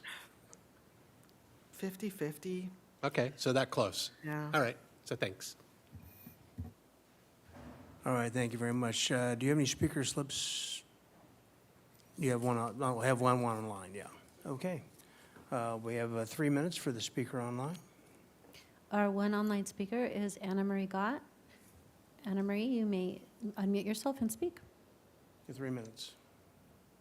Mayor and council members, I just want to point out that this is not going to be applicable in the coastal zone. How many council members actually think the Coastal Commission is going to allow this type of treatment in the Chapter 28? And do you actually think that your Chapter 30 is going to be approved by the Coastal Commission if, for instance, you guys get to ignore the requirement for a coastal development permit? You know, the answer is basically none. One thing that you need to understand is that this is not going to ensure that any of the requirements for ADA access are actually provided. you're going to allow people to abate? Is there a timeline for abatement? Or is this something that's going to drag out for years? You've got a property on Anacapa Street that is not even supposed to be permitted for its current use. And you've had articles going back from the early 2000s about the use of the building being, unpermitted housing. And now it's been turned into an office building with no parking. So, do you actually think that, the best thing to do is to, go into abatement versus actually going through the permitting process with a current plan? That is the best way to get these things fixed. Other violations that you need to consider is the removal of parking for other uses. The failure to provide even ADA access and illegal changes of uses. This is not all about a shed or a hedge somewhere. This is about serious, livability issues for your residents and neighborhoods. And it's also about business practices. When a business actually gets away with illegal work and illegal construction again and again, the first thing that they're going to do is move forward with illegal construction. They're not going to want to work with your planning and zoning department. They are not going to want to work with your building department. They are going to want to move forward the fastest way they can, which is through illegal construction. And what you are setting up is, a system that basically bypasses all of our general rules. So I'm completely against this particular change. Violations should be addressed at the permitting process, not separately. And I think that you're doing a tremendous disservice to your residents, as well as the business and property owners that actually go through the process the right way. Thank you. Madam Clerk, may I have the next speaker, please? Yes, our next speaker is Lucretia De Leon. One moment.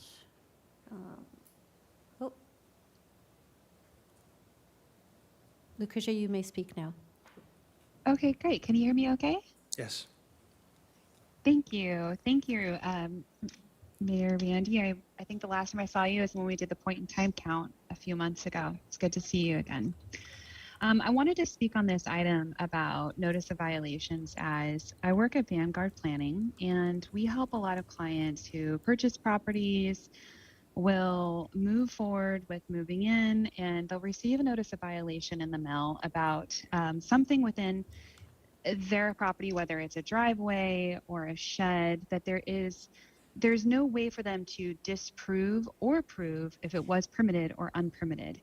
And my thoughts are that there should be a burden of proof, and the burden of proof needs to be on the city.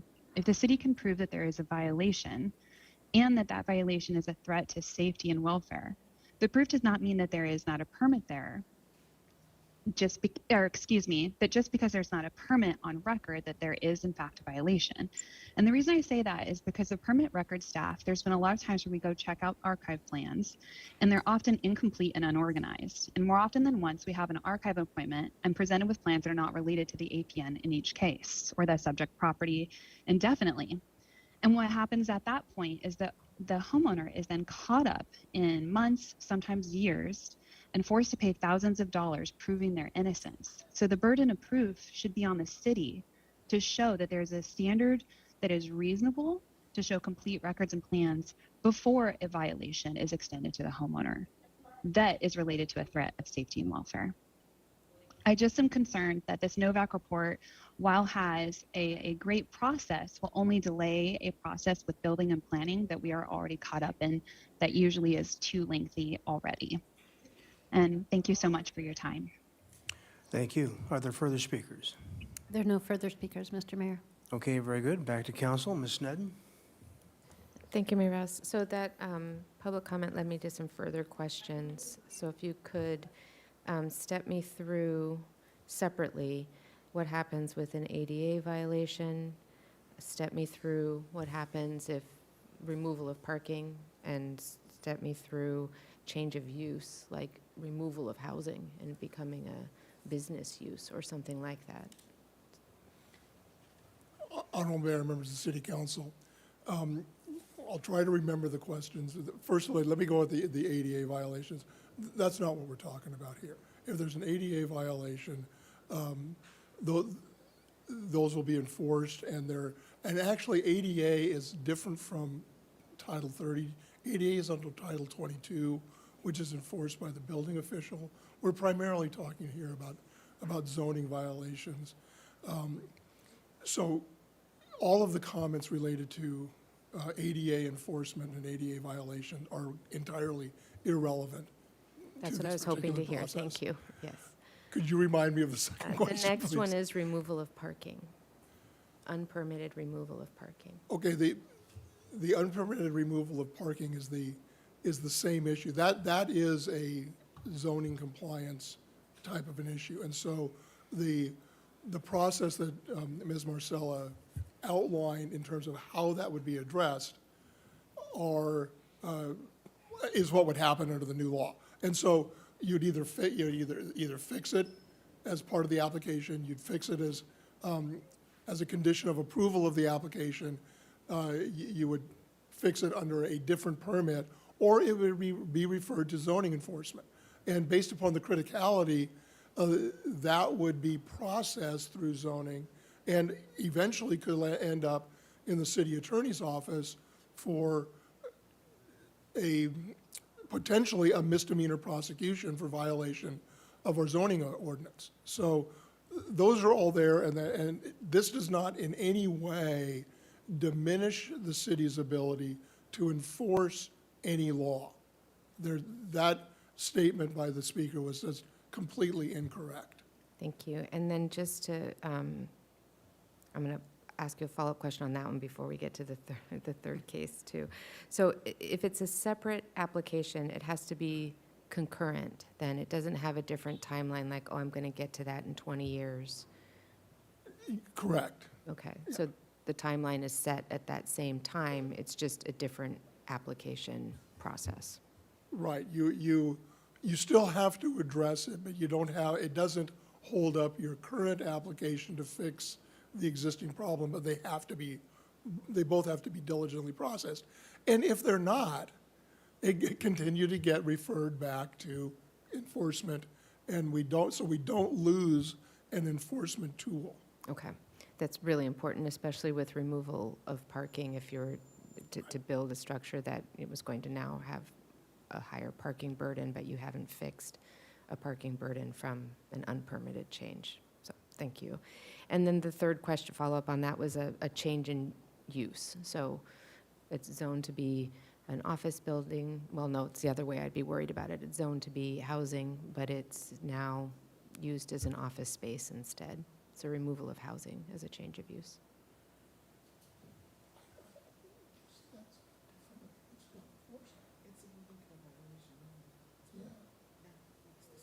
So we were conferring to make sure that we gave you our collective answer.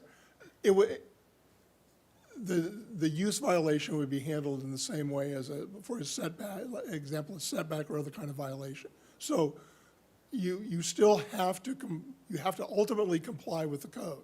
You don't get to, if you made an illegal use conversion, if we hadn't enforced it already, that would be related to the application. If you're changing the configuration of the building and you've got an illegal use, you have to bring the use of that building up to current standards as part of the application. If it was in a different building, say a shed was used as an illegal occupancy. First of all, we need to make sure if it's an illegal occupancy that is, for example, a shed being used for human habitation, that's a health and safety violation and is immediately enforceable. It doesn't get to go into the process of just waiting while people are living in substandard conditions. That's not tolerable. That's health and safety. That goes to higher on the list of immediate enforcement. Thank you. And so then the timeline, I think you already confirmed for me that this doesn't make it so that you can delay the timeline. It just makes it a separate process. It makes it a separate process, and what it does is it delinks enforcement from a processing of a new application. So they're delinked, but the enforcement action is then processed through our ordinary course in terms of enforcement capabilities. And our enforcement capabilities are fairly significant. We have a lot of enforcement tools, and we're not giving any of those up. Okay, so then, I'm sorry to ask you that this late date after it's been through so many iterations, but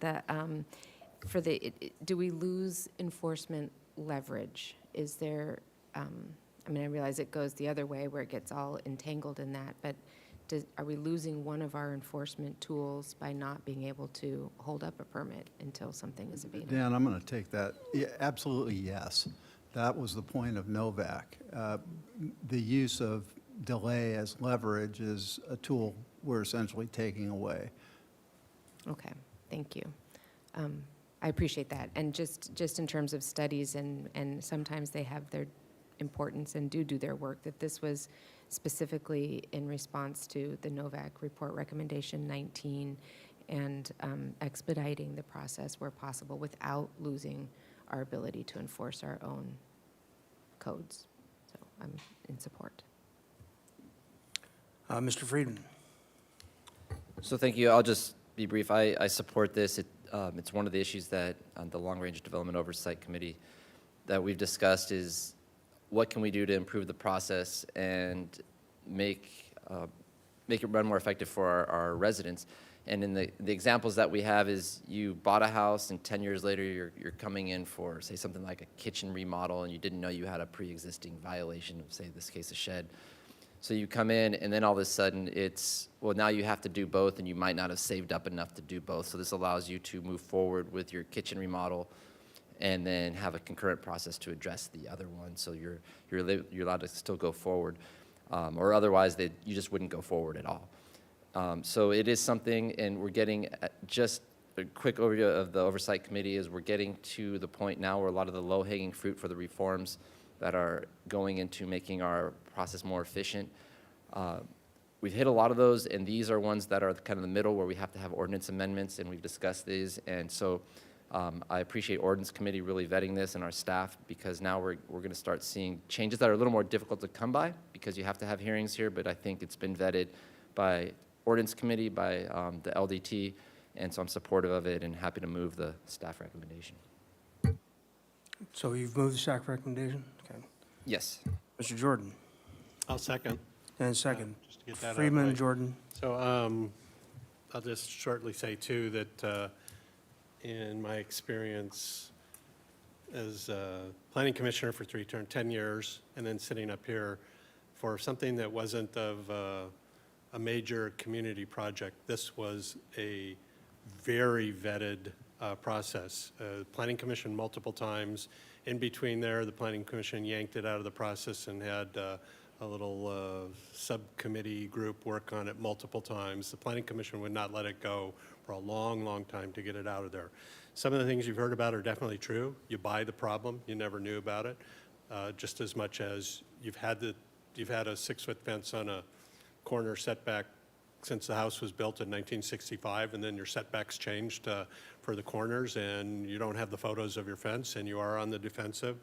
And then anecdotally, too, this gives people a way to make improvements to the property while acknowledging the issue there, rather than walk away and do unpermitted improvements to the property, which I know actually happens more than we would like.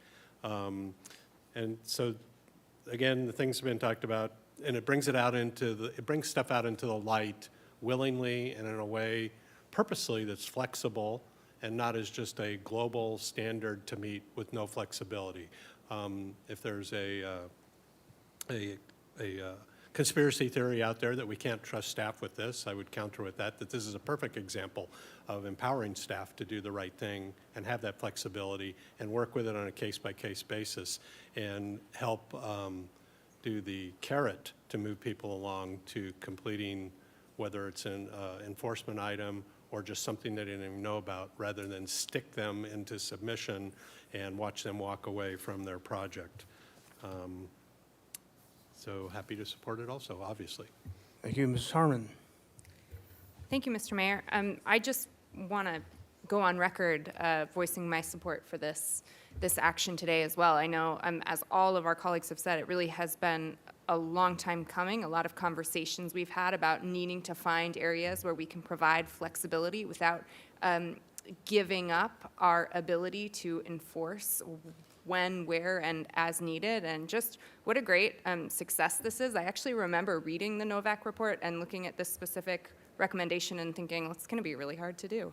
But I feel like you guys have done it, much to the credit of our team, the land development team, ordinance committee. And I want to say, I hope we see more of this kind of streamlining and flexibility granting. I know that's in the pipeline, that's what we're looking to do, but this is a great success, and I think will be much appreciated by our community, and I really do want to see more of it, and want to just close again with my thanks for all the hard work that's gone into finding the right balance. I think it was really struck here, and happy to be supporting.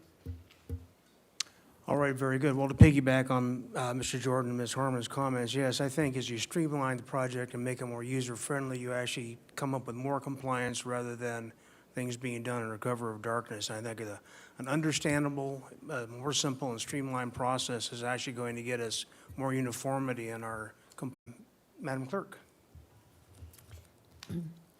Yes, Councilmember Snedden? Yes. Mayor Pro Tem Harmon? Yes. Councilmember Oscar Gutierrez? Aye. Councilmember Jordan? Yes. Councilmember Alejandra Gutierrez? Yes. Councilmember Friedman? Yes. And Mayor Rouse? Aye. All right, very good. I'm told Mayor, we need, If I might, I'd like to take a personal privilege here to thank Mr. Henschke. He basically made the impossible happen here. We had a set of criteria that our office was not going to bend on, and he managed to find a solution that works for everybody. I'm quite happy for that effort. thank you for that comment. All right, very good. I'm told we need to take a quick translator break, and we'll do that now. We'll be back in 10 minutes to do our final item, and thank you.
to our final item. Can you read that for us, Madam Clerk? Yes, our final item is item 9, United Way presentation of regional child care assessment. Very good. Ms. Levy? Good afternoon, honorable mayor and council members. Not a good start. Good afternoon, honorable mayor and council members. My name is Wendy Levy. I'm the Human Resources Director for the city. Today we have a presentation by the United Way of Santa Barbara County. The City of Santa Barbara and the City of Goleta commissioned the United Way to administer a regional child care assessment to gain a better understanding of the needs of working parents and child care providers in our region. Today we are joined by Melinda Cabrera, Vice President of the United Way of Santa Barbara County, and Dr. Maria Chesley, a consultant with Maria Chesley Consulting, and also present is Steve Ortiz, President and CEO of the United Way of Santa Barbara County. As a friendly reminder, this is a presentation item for informational purposes only. And without further ado, I will turn this over to your presenters. Thank you, Mr. Mayor and City Council members. I do appreciate the time that we're taking so that we can share the work that we've been doing on this child care assessment with you. So United Way has been involved in early childhood education and childhood care for over 10 years through a variety of programs and partnerships. But it was really at the beginning of COVID-19 when United Way, I guess our involvement in child care really blossomed, so to speak. Knowing that there was going to be a potential of an overwhelming of our healthcare system, United Way led the Emergency Child Care Initiative, along with our founding partners, to erect 4 child care sites throughout our county that served essential care workers. So while our essential care workers were out serving our community, we wanted them to know that their children could be in a safe and supportive environment. When that aspect of the program sunsetted in August of 2020, we were approached by the city manager's office of the city of Goleta and the city of Santa Barbara to commission United Way to conduct an initial assessment of the local child care environment. We selected Maria Chesley, former executive director of the Carpinteria Children's Project, to lead the research process as our independent consultant. We thought Maria was the best possible person to lead this research project, not only because of her professional experience as the executive director of the Children's Project, but also because she was immersed in this environment and worked closely with other child care leaders. So the goal of the research project was to understand the needs and recommend long-term solutions that would increase affordable access to families seeking child care for children aged 0 to 5 in Santa Barbara and Goleta. The scope of the work, though, also included research to identify other models that other communities had adopted, and to look at how we could replicate in our cities to expand parents' access and create new affordable and sustainable child care spaces. So on a high level, what we found is that the needs for child care and the problems that plague the child care sector existed before COVID, they were exacerbated during COVID, and here as we're ending the endemic part of the pandemic, we're still faced with a lot of these issues. Namely that affordable, high-quality child care for children 0 to 5 is really difficult for working parents to find. And it's not based on income levels. This is a challenge that parents of all economic backgrounds will face. It's very difficult given that there aren't that many slots available, and it's very costly. In Santa Barbara County, families with children 0 to 5 can be expected to spend an estimated 37% of their monthly income on child care expenses.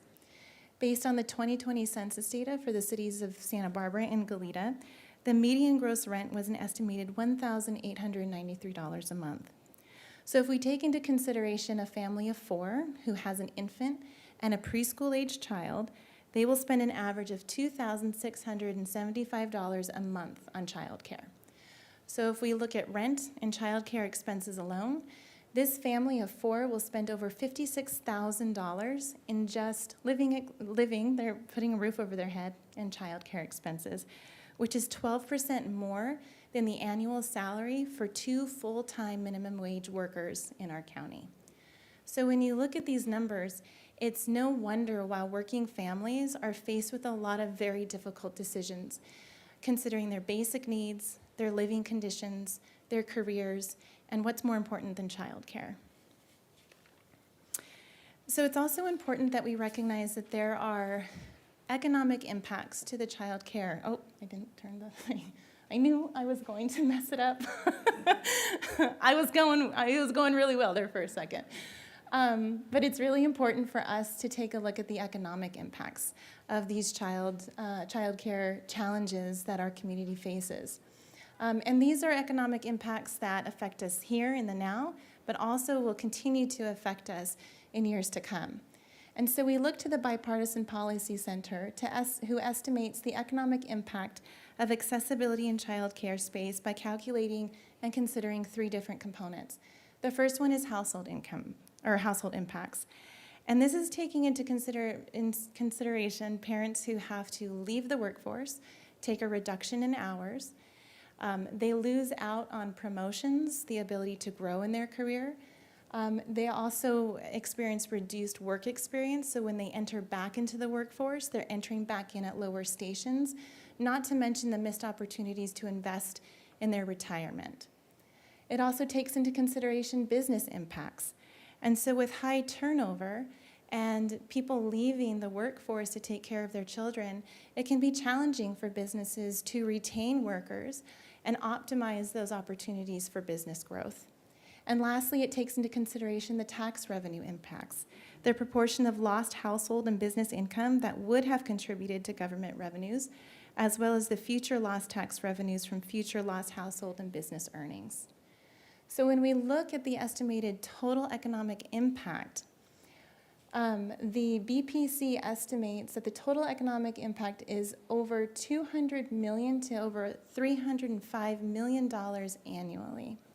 So again, it's important to look at the child care issues and challenges that parents face. It's not just about the child care centers struggling to stay afloat.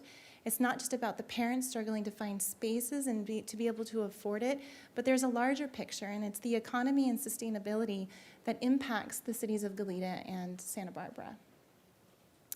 And so now I'm going to turn it over to Maria, who will go into detail on the findings and the research methodologies that were employed during this assessment.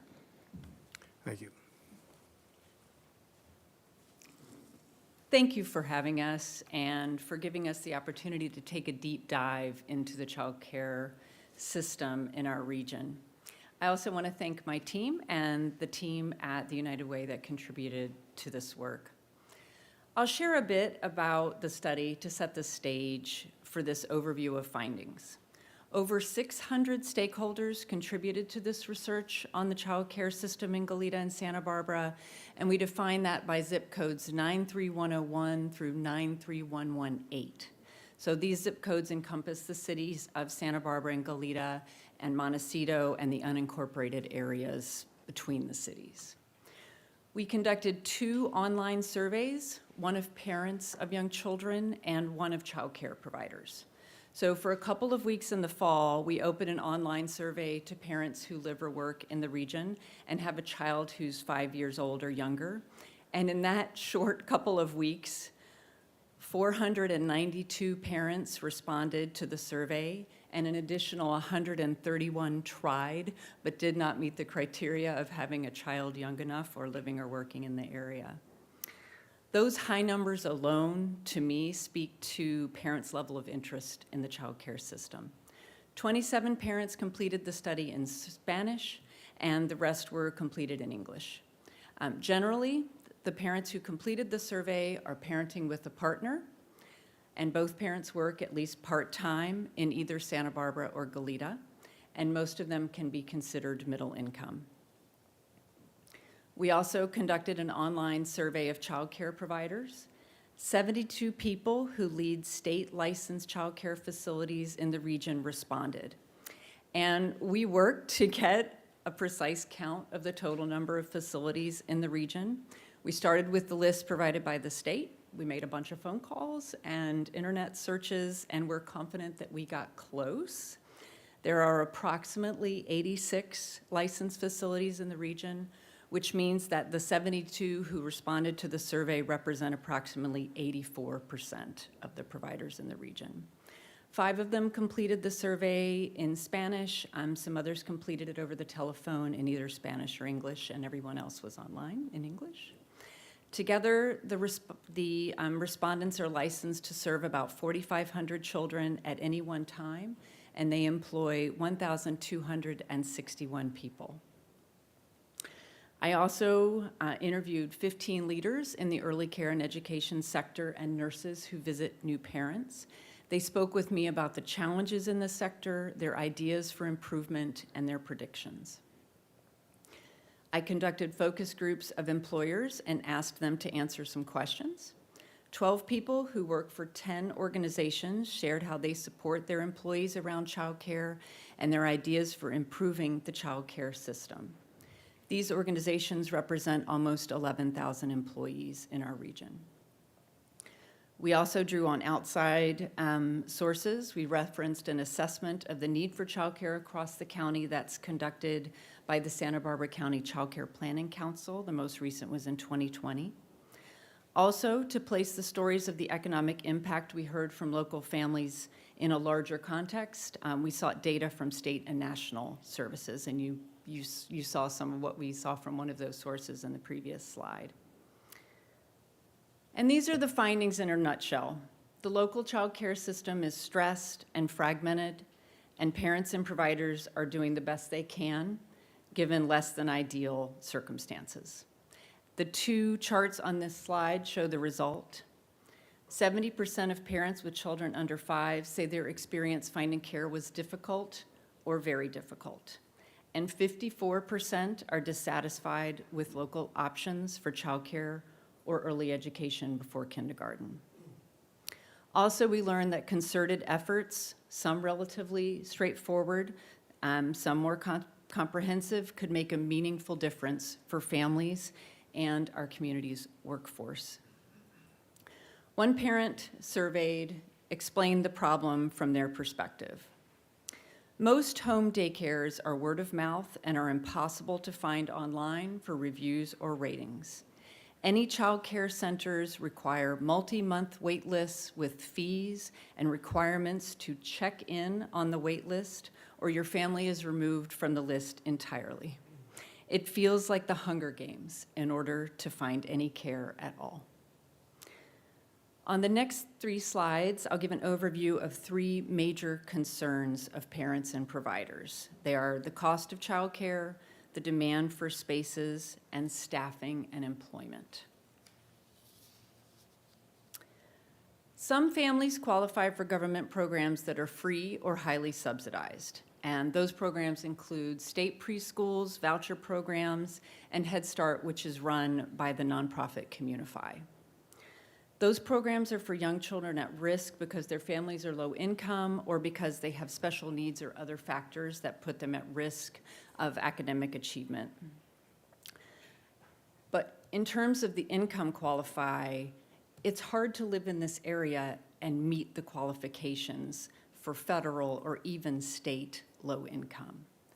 So for those that do not qualify for those programs, the average monthly cost for a full-time infant is $1,481, and for a preschooler is $1,194.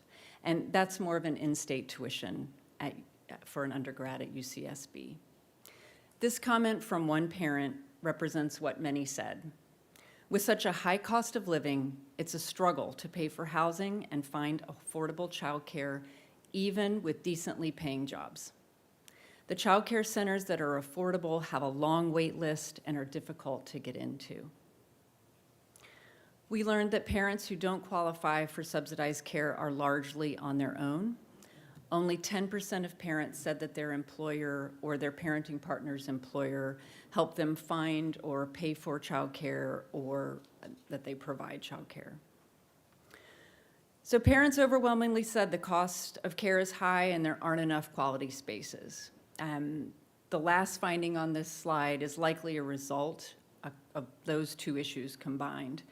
More than a third of parents reported that they had been unsatisfied with their childcare, but felt they had no option but to continue with that childcare. Heartbreaking. In those situations, parents are leaving their children in environments that they don't feel are in their child's best interest, and we can only imagine that they are probably struggling to bring their best selves to work when they get there. Demand for spaces. To be clear, precise data about how many parents are seeking care in Santa Barbara and Goleta does not exist. Our community is not alone in that. National groups and our local county child care planning council have estimated the number of young children using census data and national surveys. Based on our county's child care council's estimates, we may be short 1,800 spaces in the Goleta-Santa Barbara region. For this research, both providers and parents reported long wait lists for infant and toddler spaces. They reported long wait lists for childcare and limited options. Especially hard hit is infant and toddler care. It's especially hard to find care for infants and toddlers. So we see that over 1,000 parents are on wait lists for infant and toddler spaces, and another 1,100 are on wait lists for children who are 3 to 4 years of age. We know that those numbers include duplicates. Over a third of the parents surveyed were currently on wait lists for childcare. Of those, nearly half said that they are on more than one wait list.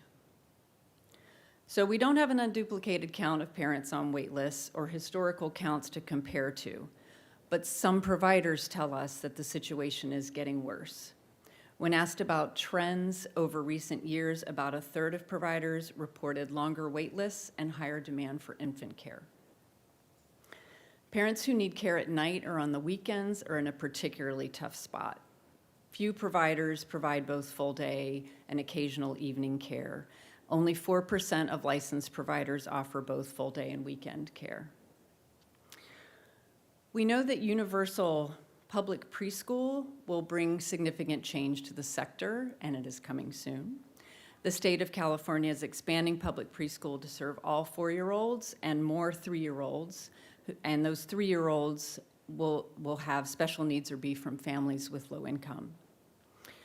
While more children will have access to a free part-day program, and some perhaps to a full-day program, it's very likely that this is going to create major shifts in the child care sector.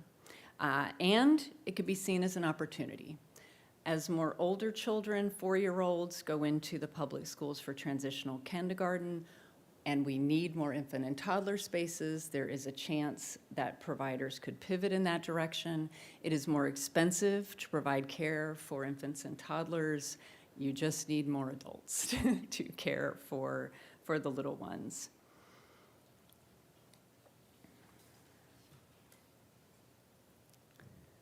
Staffing and employment. In licensed care facilities, staff must maintain certain qualifications and training. Child care providers say their biggest challenge is maintaining those qualified staff.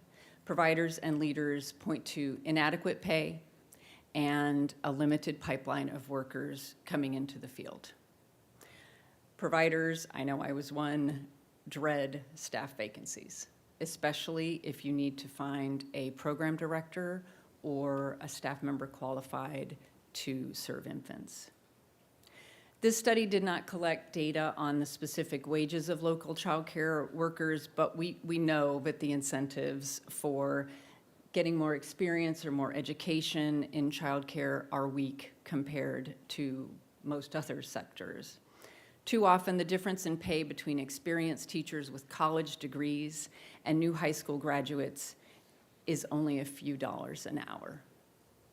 And it's just not okay. It just does not value the work. These findings suggest that the Santa Barbara Goleta region may not be attracting new childcare business owners either. 83% of the providers in our survey have been in business for more than 10 years, and no businesses were started in the last 2 years. And still, if funding were available, more than 2/3 of the provider surveys said they would consider increasing the number of spaces that they offer. But even with additional funding, they are worried about staffing and also about finding new facilities, and think those things would constrain growth.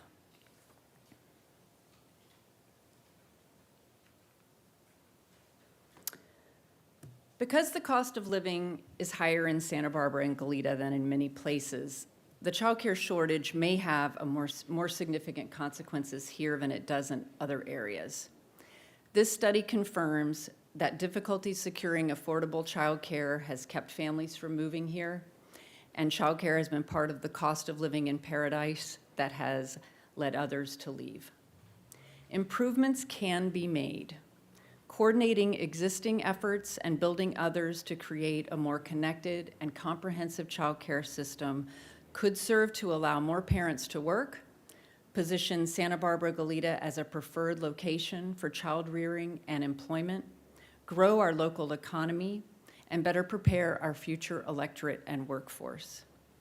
Improvements must emphasize high-quality childcare, not just adding spaces. This is about high-quality relationships and education that our children and families deserve. And there are existing resources and efforts like SBCEO's Quality Counts program that can be drawn on. Here are some specific recommendations, knowing that meaningful change will take many, many years, but some parts of a comprehensive solution could be implemented relatively easily.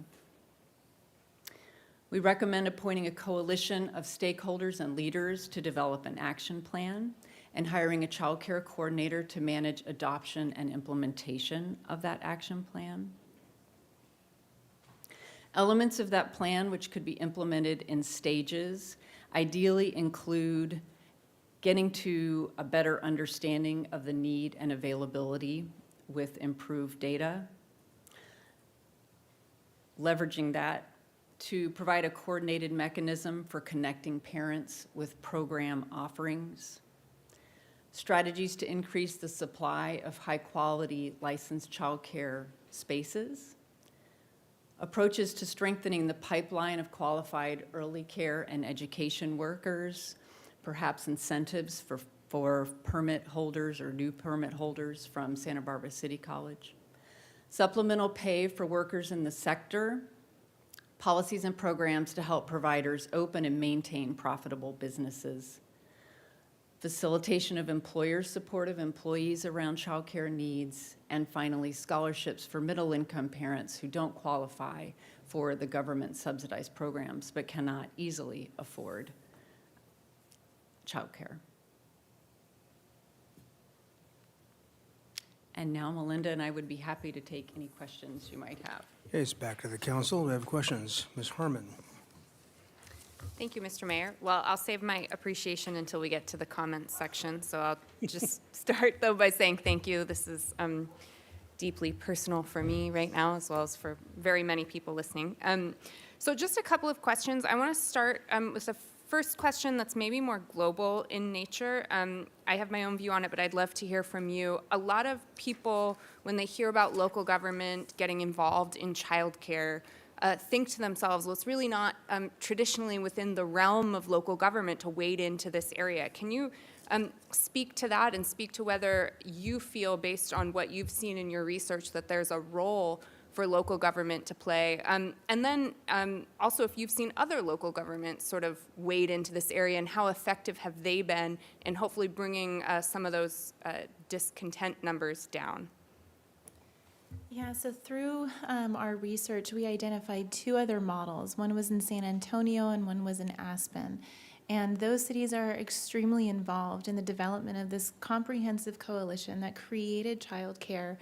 And also, as implemented in phases later on, it was about grant funding for other preschools. It was about working with districts to provide nutrition, higher parent engagement. But in these two models, they used a percentage of the sales tax, and they used that revenue to develop and support these childcare facilities. And not only did it open up and expand the accessibility of childcare in those communities, but the long-term impacts have been studied. So, for instance, in San Antonio, they saw an increase in literacy skills, in math skills by 3rd grade. There was an increase in nutrition. There was a lower placement in special education, higher attendance, which, as we all know, results in greater funding. And I believe in San Antonio it was $17 million a year of increased funding because of the attendance, not only in those early child care centers, but later on as they entered into the state school system. But also in looking at these two particular models, they looked at parents and how the parents were able to retain high-paying jobs, especially those parents that took advantage of those extended day hours. So they looked at those parents who took advantage of those extended day hours. There was more career opportunities for them. They made more money on an annual basis.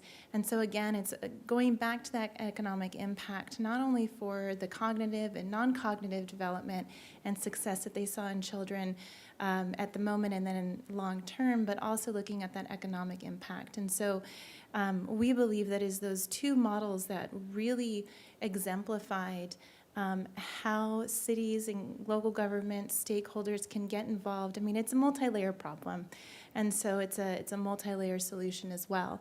So it involved the entire community, but those two models have proven the success when multiple stakeholders come to the table to support this for the long term. Thank you very much. Just a couple of more. You sort of touched on this, sort of the broad community stakeholders, and I know that this study was commissioned in partnership with the City of Goleta. We see our colleague, Councilmember Kiriakou, in the audience. Do you see this childcare challenge as really a regional issue and thus needs to be addressed regionally? It seems to me that it would make sense that we could multiply our impact if we partner.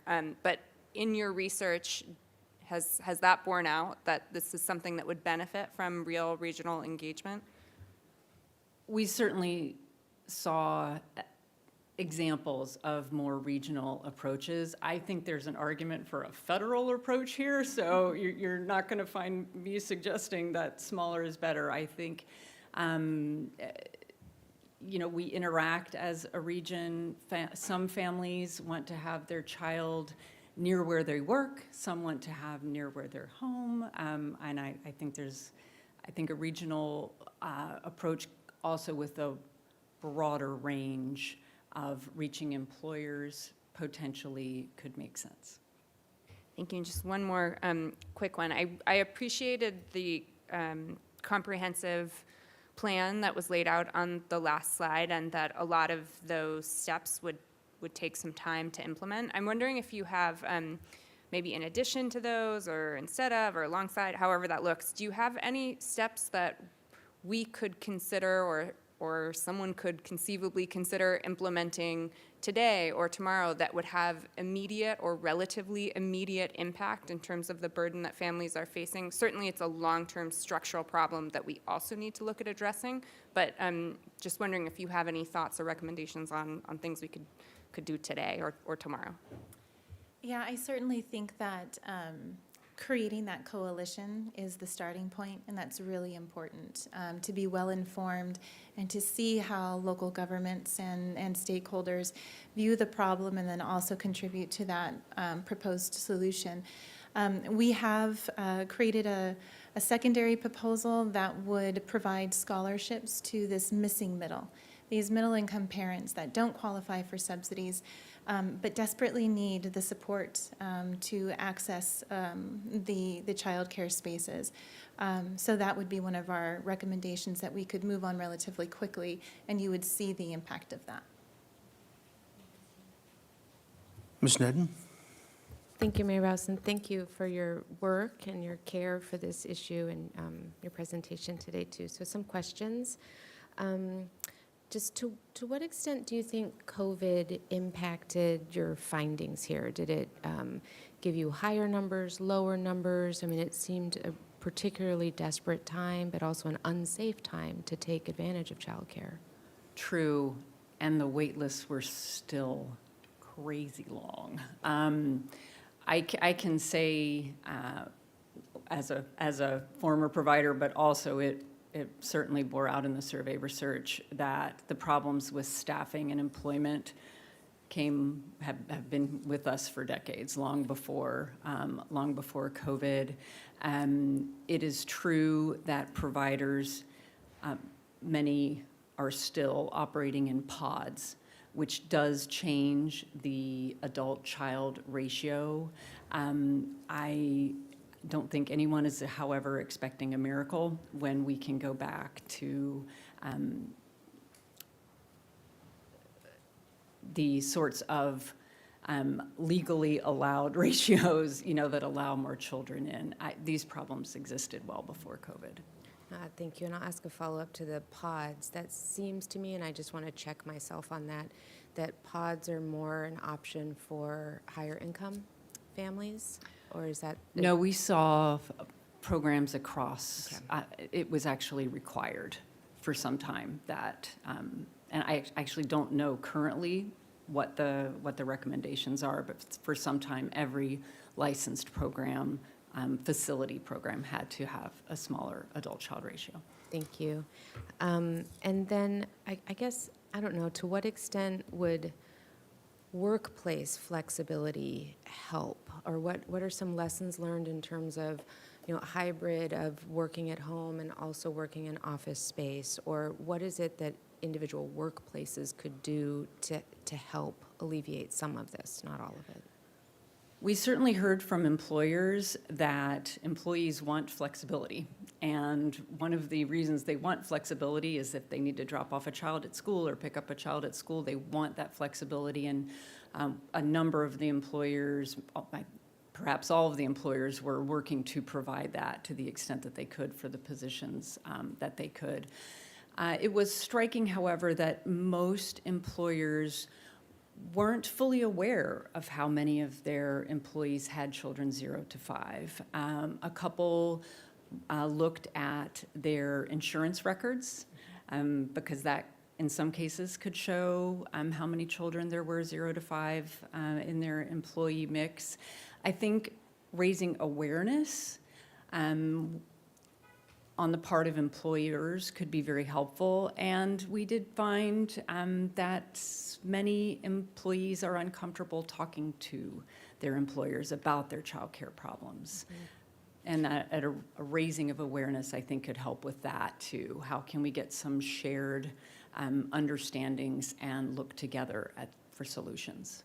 Thank you, and I think this study goes a long way toward that. And do you find that when you talk about discomfort of talking to employers, that it's gendered? Do male or moms or dads differently feel more comfortable asking for an allotment of time or flexibility? I really appreciate that question. We did not get at that. In the survey, we did not ask parents what their gender is. Okay, fair enough. I mean, that's, yeah.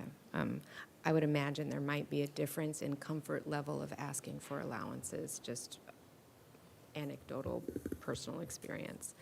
And then you touched on this, but while it sounds like a lot to pay over $1,000 a month for childcare, when you calculate that out, that doesn't really translate to actually livable wages for those who are providing the childcare. And if you could just touch on that or comment on that, I suppose. Well, Maria will definitely elaborate, but I think that's the crux of the issue is that the child care centers can't pay a living wage. And this is really important work. Some would say it's arguably the most important work there is, caring for our children. And so that's, I think looking ahead to the TK transition, I think a lot of the child care centers are looking at that, pivoting to infant care and having to have an additional staff. And it's overwhelming because they can barely retain the staff that they already have. And this idea that they're going to have to, in some instances, double the number of staff on these wages is insurmountable. Did you want to elaborate a little bit? I'll add also that I think it's safe to say that most providers who are interested in childcare may not be as interested in the business part of it. And we could provide supports around that. In other communities, we see shared service alliances where there is someone who can provide that back office support that helps with enrollment, that helps with tuition payments, with the ordering of the materials that are needed. Those kinds of things could be supported more centrally in ways that they are not now, and help provide some of those economies of scale. Not to suggest that there is a wealth to be gained from that, but there is something to be gained from that. And we've seen other communities that are incentivizing workers to stay in the field, to keep learning in some cases, and helping providers to supplement incomes because they understand that it's a tough business. Well, it does seem sort of like a bottom line of the study is that as a business model, it's not really sustainable. I mean, it's not a money-making business. It is very difficult to provide high-quality childcare and pay your staff well and not charge exorbitant rates. And then just if you are familiar with or could comment on the role of co-op models. I know my kids went to Star King Parent-Child Workshop. I know that's also heavily subsidized through the state, through City College, and co-op model where parents do work days, and it kept the costs really, really low. If you have any in your studies or experience with co-op models, or if those are something we could be looking into. I imagine if we asked, we would find a variety of creative solutions that families have come up with. I think it's important to say that those solutions, however, we want them to be licensed and to be working towards quality or at a high quality level, perhaps as judged by an accreditation process. So it's with some nervousness that I respond, because some of those. This is fully accredited. It's a fully accredited Yes, preschool, bonded, all of the things that are. And I think, and beautiful. And for families that can participate in that kind of a model, it's a terrific solution. I was responding more to the thought that we home grow things like that, which some families do. So bottom line. Let me clarify. So not in terms of us supporting individual pods of families that get together, but this is a formalized through City College. They have multiple campuses throughout the city. It's also in early childhood education through City College that the staff members are professors at City College, but they work there. So. And I understand that technically it's a program for parents. Yes. That it happens to include the children as. The children are your lab the subjects. Yes, The children are your lab. It's a beautiful model for the families that works for. So then I guess along those lines too, so like the Orphala Center is, or I guess I won't make it specific, but more partnerships with employers that they might be subsidizing, or I don't know exactly housing childcare, but your thoughts on that or recommendations on that. I really appreciate the creativity with which you are approaching this, and it does seem that a wide variety of solutions might be the most effective, and certainly that's what we have now. The employers that we spoke with, and Cottage in the most detail, they do provide childcare, and it is certainly subsidized by Cottage so that it is affordable for the families. Some employers spoke to an interest in a coalition, talking with other employers who might be interested in coming together to provide care. That was raised by several employers. I appreciate that. And without specifically talking about Cottage, but is it mainly because it has financial benefit for the employers to be helping to provide that, or is it goodness of their hearts, or what is the incentive?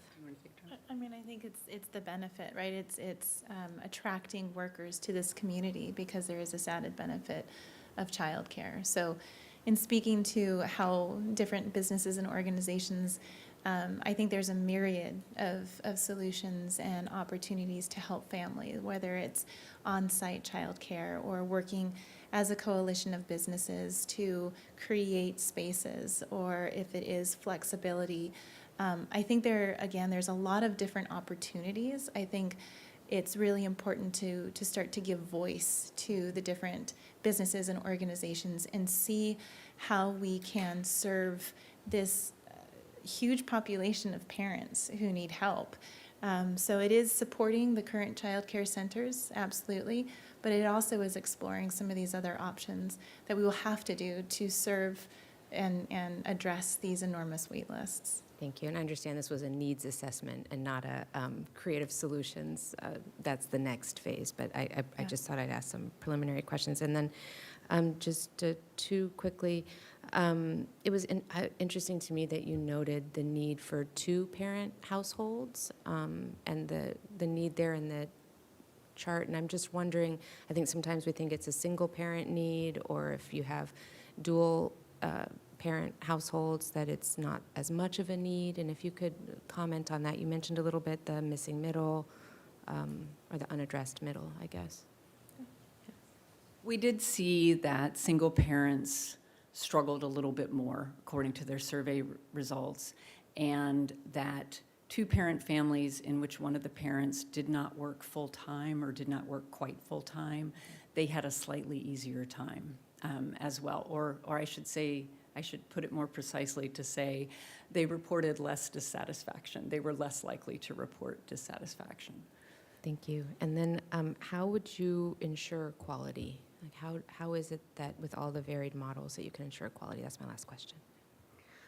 SBCEO has a quality counts program, which is affiliated with the state's quality rating and improvement system, which many of the funders who provide supplemental funding require participation in that. It can be voluntarily participated in as well, and they provide resources as well as some funding.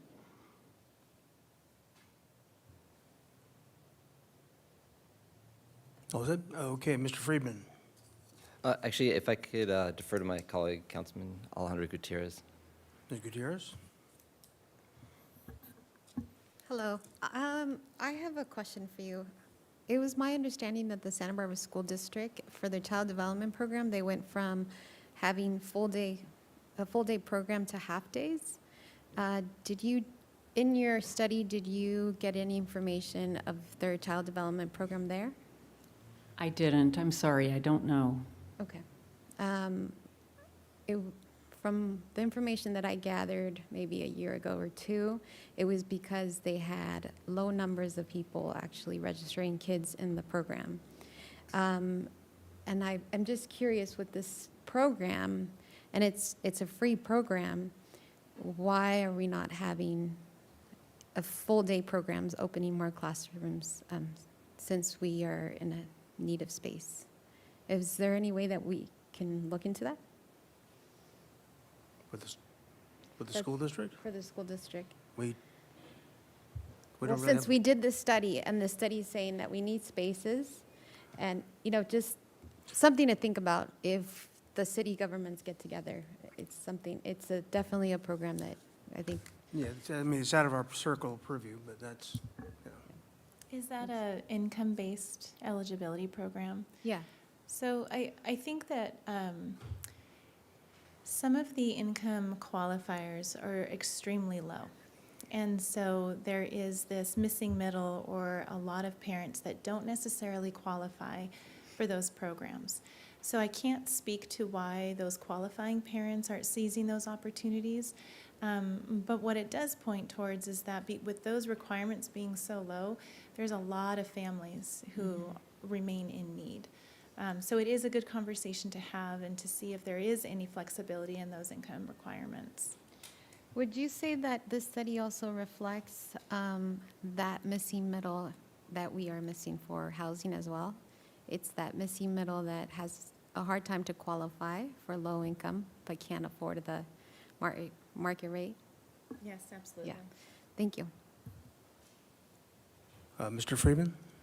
Thank you. Just a few questions. First, just want to say thank you to Ms. Cabrera, Ms. Chesley. Good to see you again, Ms. Chesley, after all those years working at Carpinteria, and Ms. Ortiz. And welcome, Mr. Kyriakos from Goleta. So I know you've been a champion of this.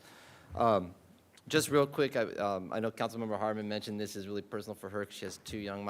My kids are on the other end of the spectrum, but I remember when they were your kids' age, my wife and I had to make the decision that I would work the mornings like 8:30 in the morning till like 5:30, and then she would work at the hospital 2:30 p.m. to 1 a.m.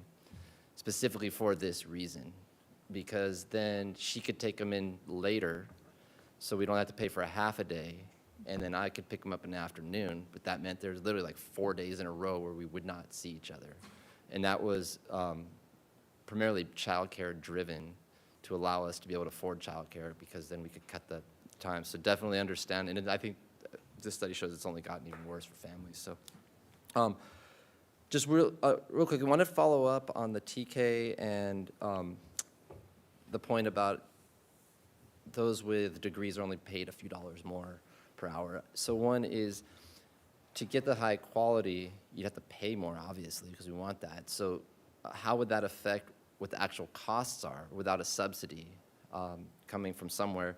And then you kind of answered it, but just, is there a fear with the TK that a lot of the professionals out there would try to gravitate towards the school districts now because they might have a higher pay and in particular better health care benefits and retirement benefits than could be offered in there? Can you just speak to that? Because these are great things we want to do to raise the pay, but would that have the negative potential impact of actually raising the rates that people have to pay?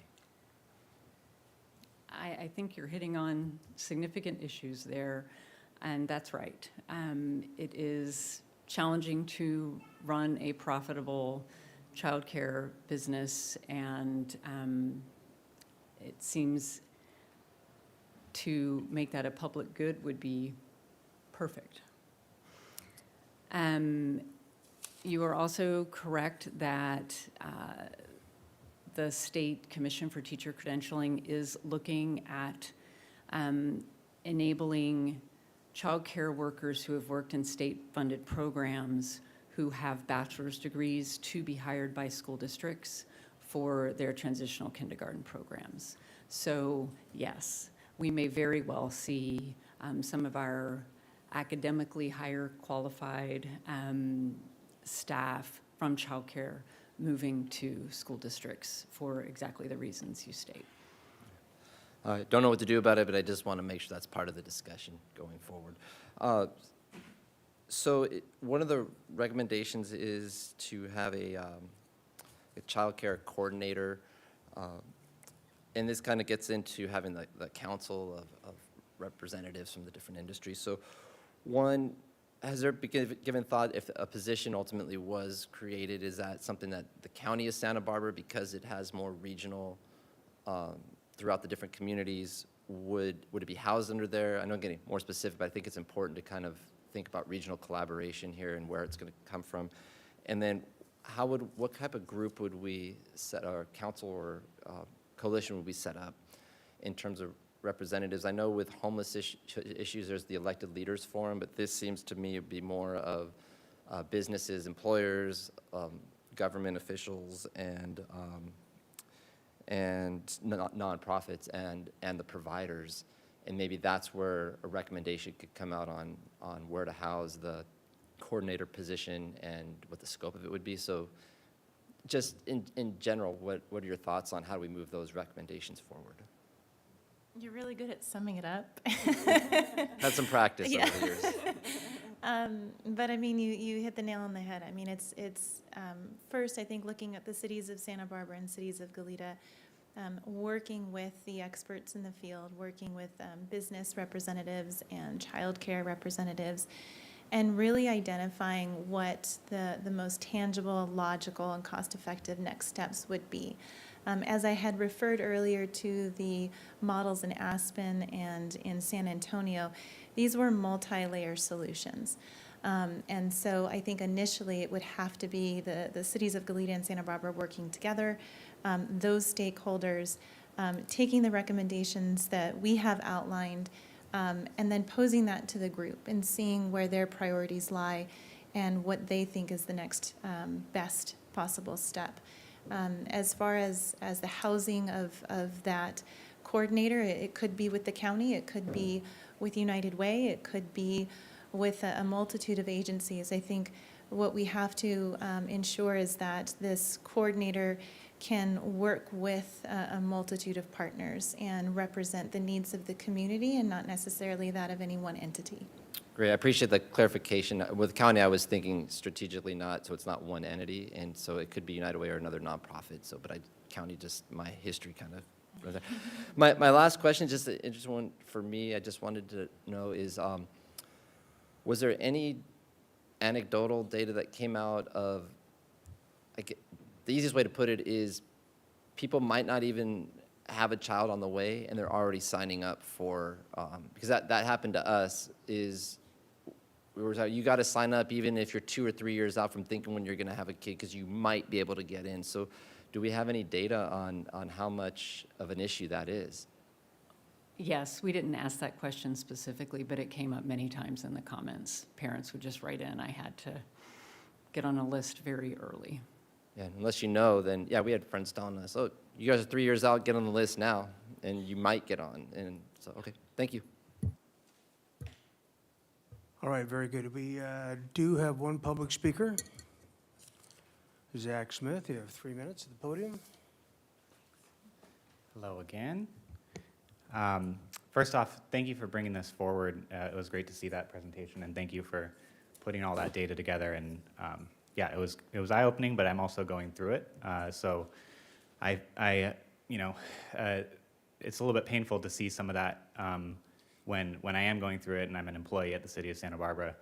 And as the chair of the general unit, I just, you know, briefly want to say, you know, personally, I'm expecting to pay most of my mom's rent in order to cover her time so that she can care for my child. Hoping for some flexibility from my workplace in that. But also, you know, I want to mention that, you know, Councilmember Harmon's question about what can we do now, this is a huge issue, and it's not just people who work here, it's the entire city, the entire region, the entire country. But we asked for paid parental leave, and we asked for childcare, and we were told no by the people up here. So this organization is not part of that 10% that helps their employees with childcare. So I hope that it will be one day, and I wanted to encourage you all to move that forward. Thank you. Thank you. So this is not an action item, so do you have something else, Ms. Harmon? We can make comments, but like I said, there's no action, so you can make some comments if you like. Thank you. I'll make brief comments, Mr. Mayor. Appreciate it. Thank you. I did want to start by just really saying thank you to the team at United Way for this work. Truly, it was so wonderful to know that this was in your capable hands and that you were going to really dig in to see what families are experiencing in our community. And I said this in my questions, it's so personal for me, and like our public speaker, to see it laid out in this way was both painful and challenging in some ways, and also really validating in a lot of other ways. Anecdotally, you know, I spend a lot of time with families who have the under 5 set, as I myself do, and this is the one thing that is truly universal across all of our experiences. Of course, every challenge is unique, and every family has their own challenges, but this is the one thing that I hear from every friend with a child under 5, and it's almost verbatim across the board. And so to have that anecdotal experience and then see it put so starkly, is difficult but really helpful, because the first step, as we all know, to making any changes in any of these systemic issues is really understanding the problem and knowing it. And having it in this way is really helpful. I also want to say, you know, a lot of people, when we talk about childcare and the role of local government in addressing some of these systemic issues, really get a little bit uncomfortable, or maybe don't like the idea of local government playing a role. For me, I totally disagree. I think not only is it certainly within our purview because it is so fundamental to the experience of life of our residents, but it also has really extreme and varied impacts. So whether you are about to have children or have young children or in a totally different phase of life, the challenges that are faced by our working families vis-a-vis childcare impact our community. Whether we're talking about economically, and these points were very well articulated in the study, the economic impacts of the lack of childcare and the lack of availability are extreme, particularly on our missing middle families, but really everyone. And I think that you almost can't quantify and though you did ably quantify, I think, what'd you say, $200 million, some number quite like right up there. It was really huge, the impact economically. But I also think, you know, the impact on women in particular, I wanted to highlight. Though we didn't get into the gender aspects of this, I have to say that the longer that we allow this to go unaddressed in our community, I think the more that we are really concretizing the way that women have been forced to take on more, or maybe do by choice, I guess, in certain happy cases. But, you know, we're just really, I think, perpetuating the cycle of inequality where women are paid less, women have to step back from the workforce. We saw this particularly in COVID, but it's a long-term problem. And if we don't begin to address the childcare crisis in our community, I don't think we can have any hope of moving toward a place of equality or parity.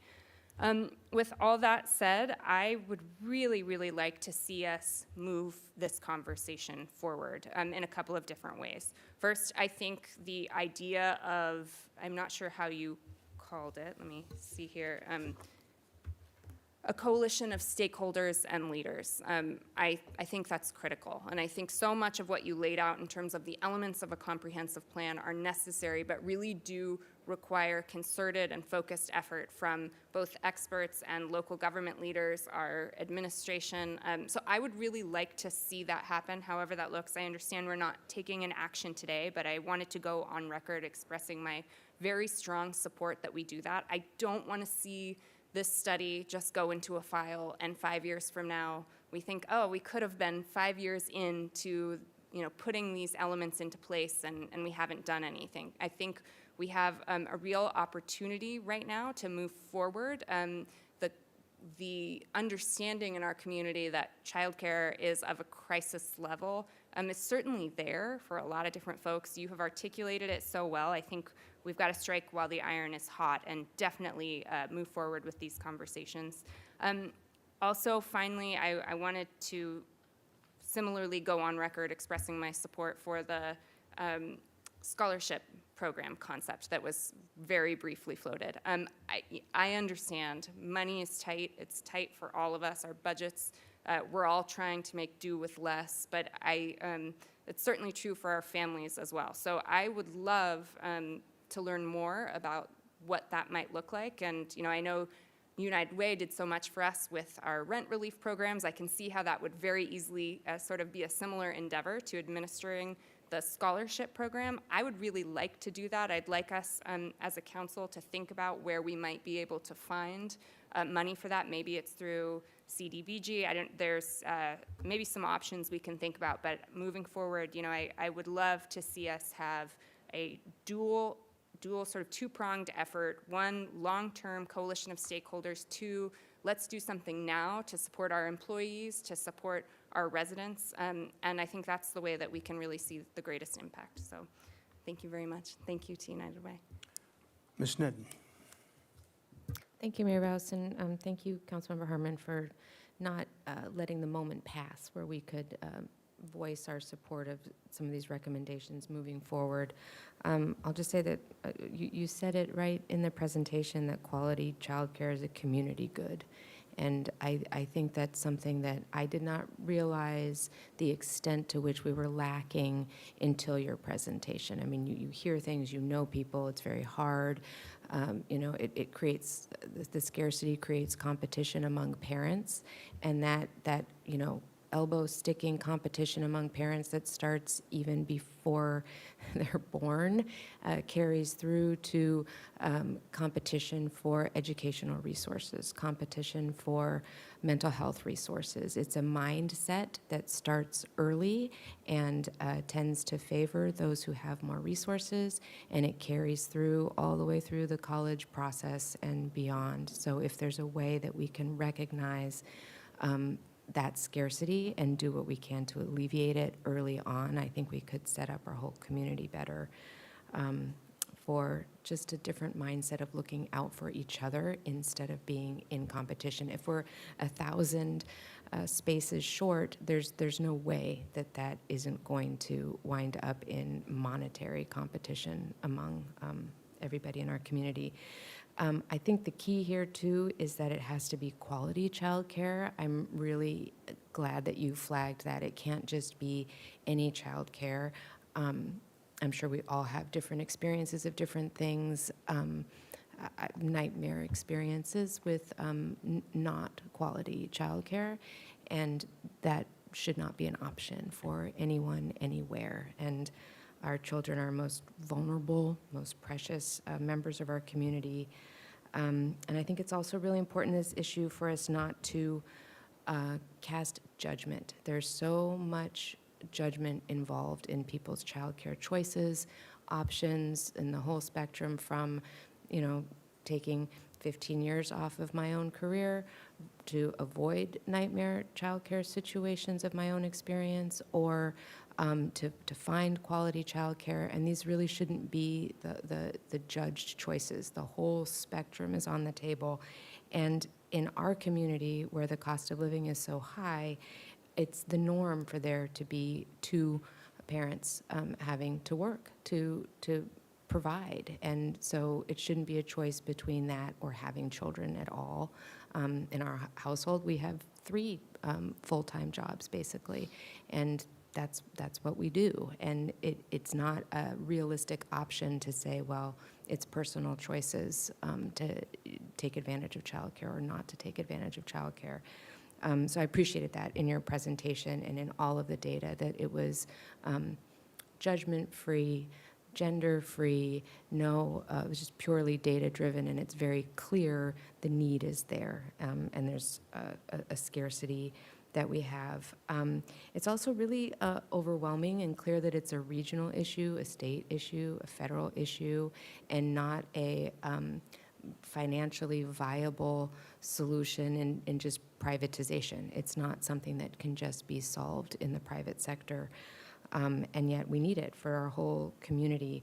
And we saw this in COVID and with women leaving the workforce, but also many people leaving the workforce because of just the inability to be able to be in all the places at once.